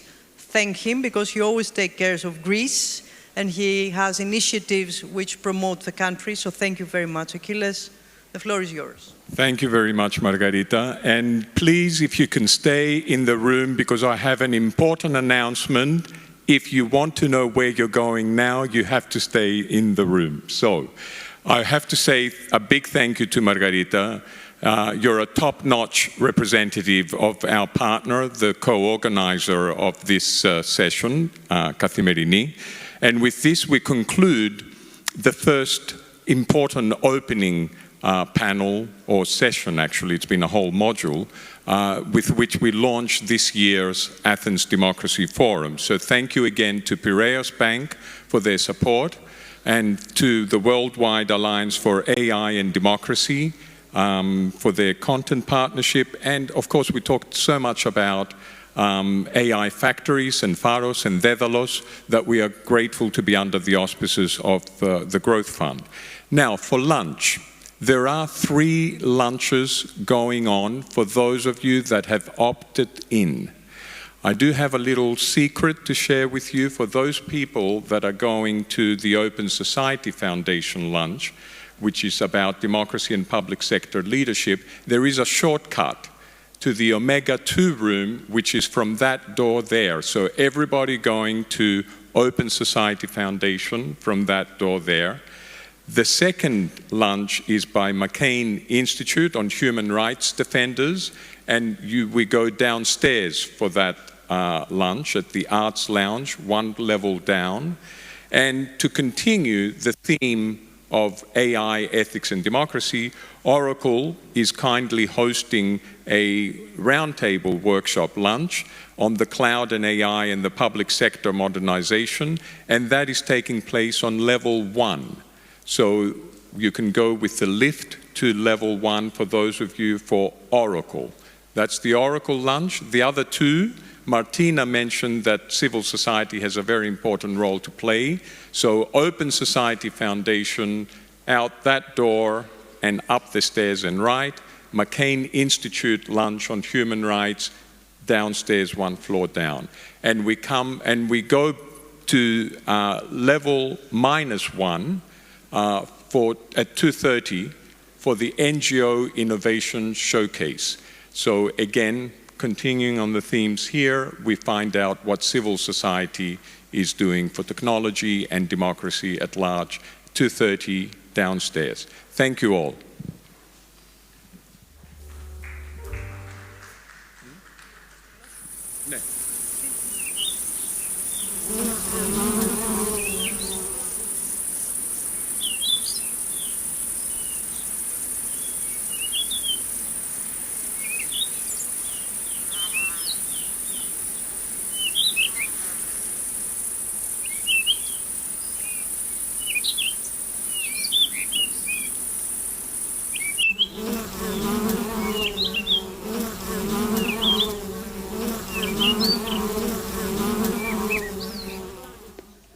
Young keepers of tomorrow know this. 3 in 4 of all our crops, apples, almonds, cocoa, coffee, whole kingdoms of taste and color, depend on bees' secret labor, weavers of our great web of life. You gather in this assembly not for ceremony, but for the hum at the world's heart. The hum that stitches spring to summer, that seeds fields with bloom and wonder. The hum now faint, a whispered plea. The desperate last stand of biodiversity.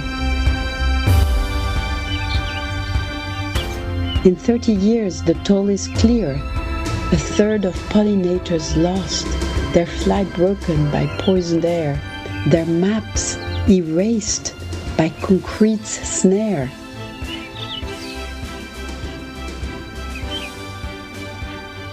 Yet please indulge in this vision bright. A bee woman with wings of light leans in near and whispers low, "Can you drone me horizon wide, a world of bees and humans side by side? Will you resist the mighty few who mock and call you dreamers too?"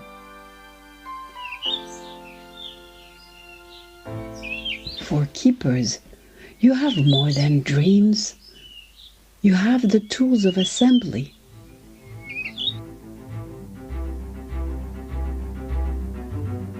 We have the facts, the stories told, of rivers choked, of forests sold. We have the law. We can demand more. Courts to shield the wild from crimes judged and trialed. We have democracy, our hive mind. The collective power we must find. A buzz no lobby can negate, where people's justice pollinates. So let's gather, question, learn, create, debate, decide, defend our fate. Our generation will make change. We are the keepers of tomorrow's flame.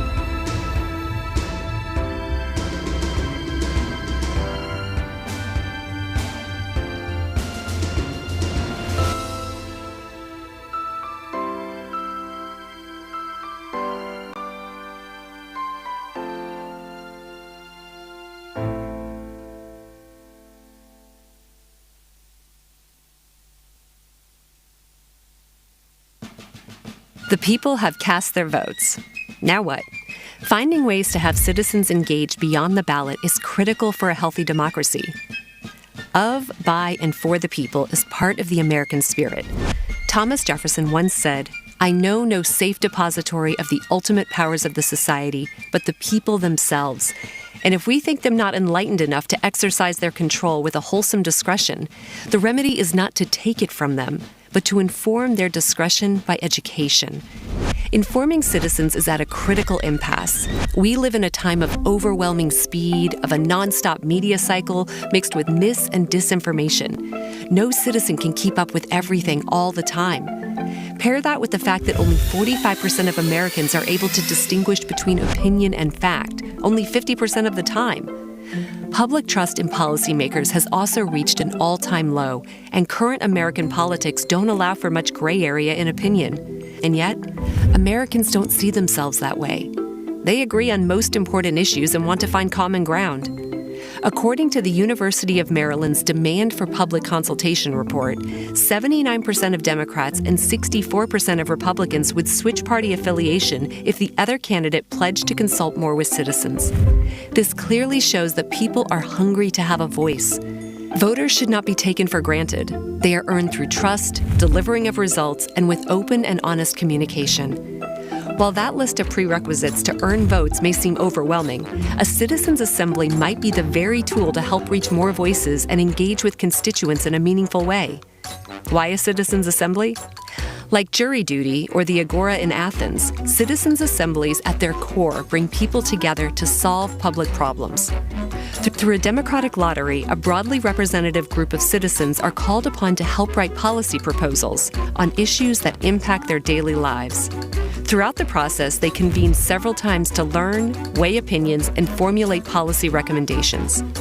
Citizens learn about the topic and engage deeply with the material and speakers, helping foster a well-informed public and generate considered judgment.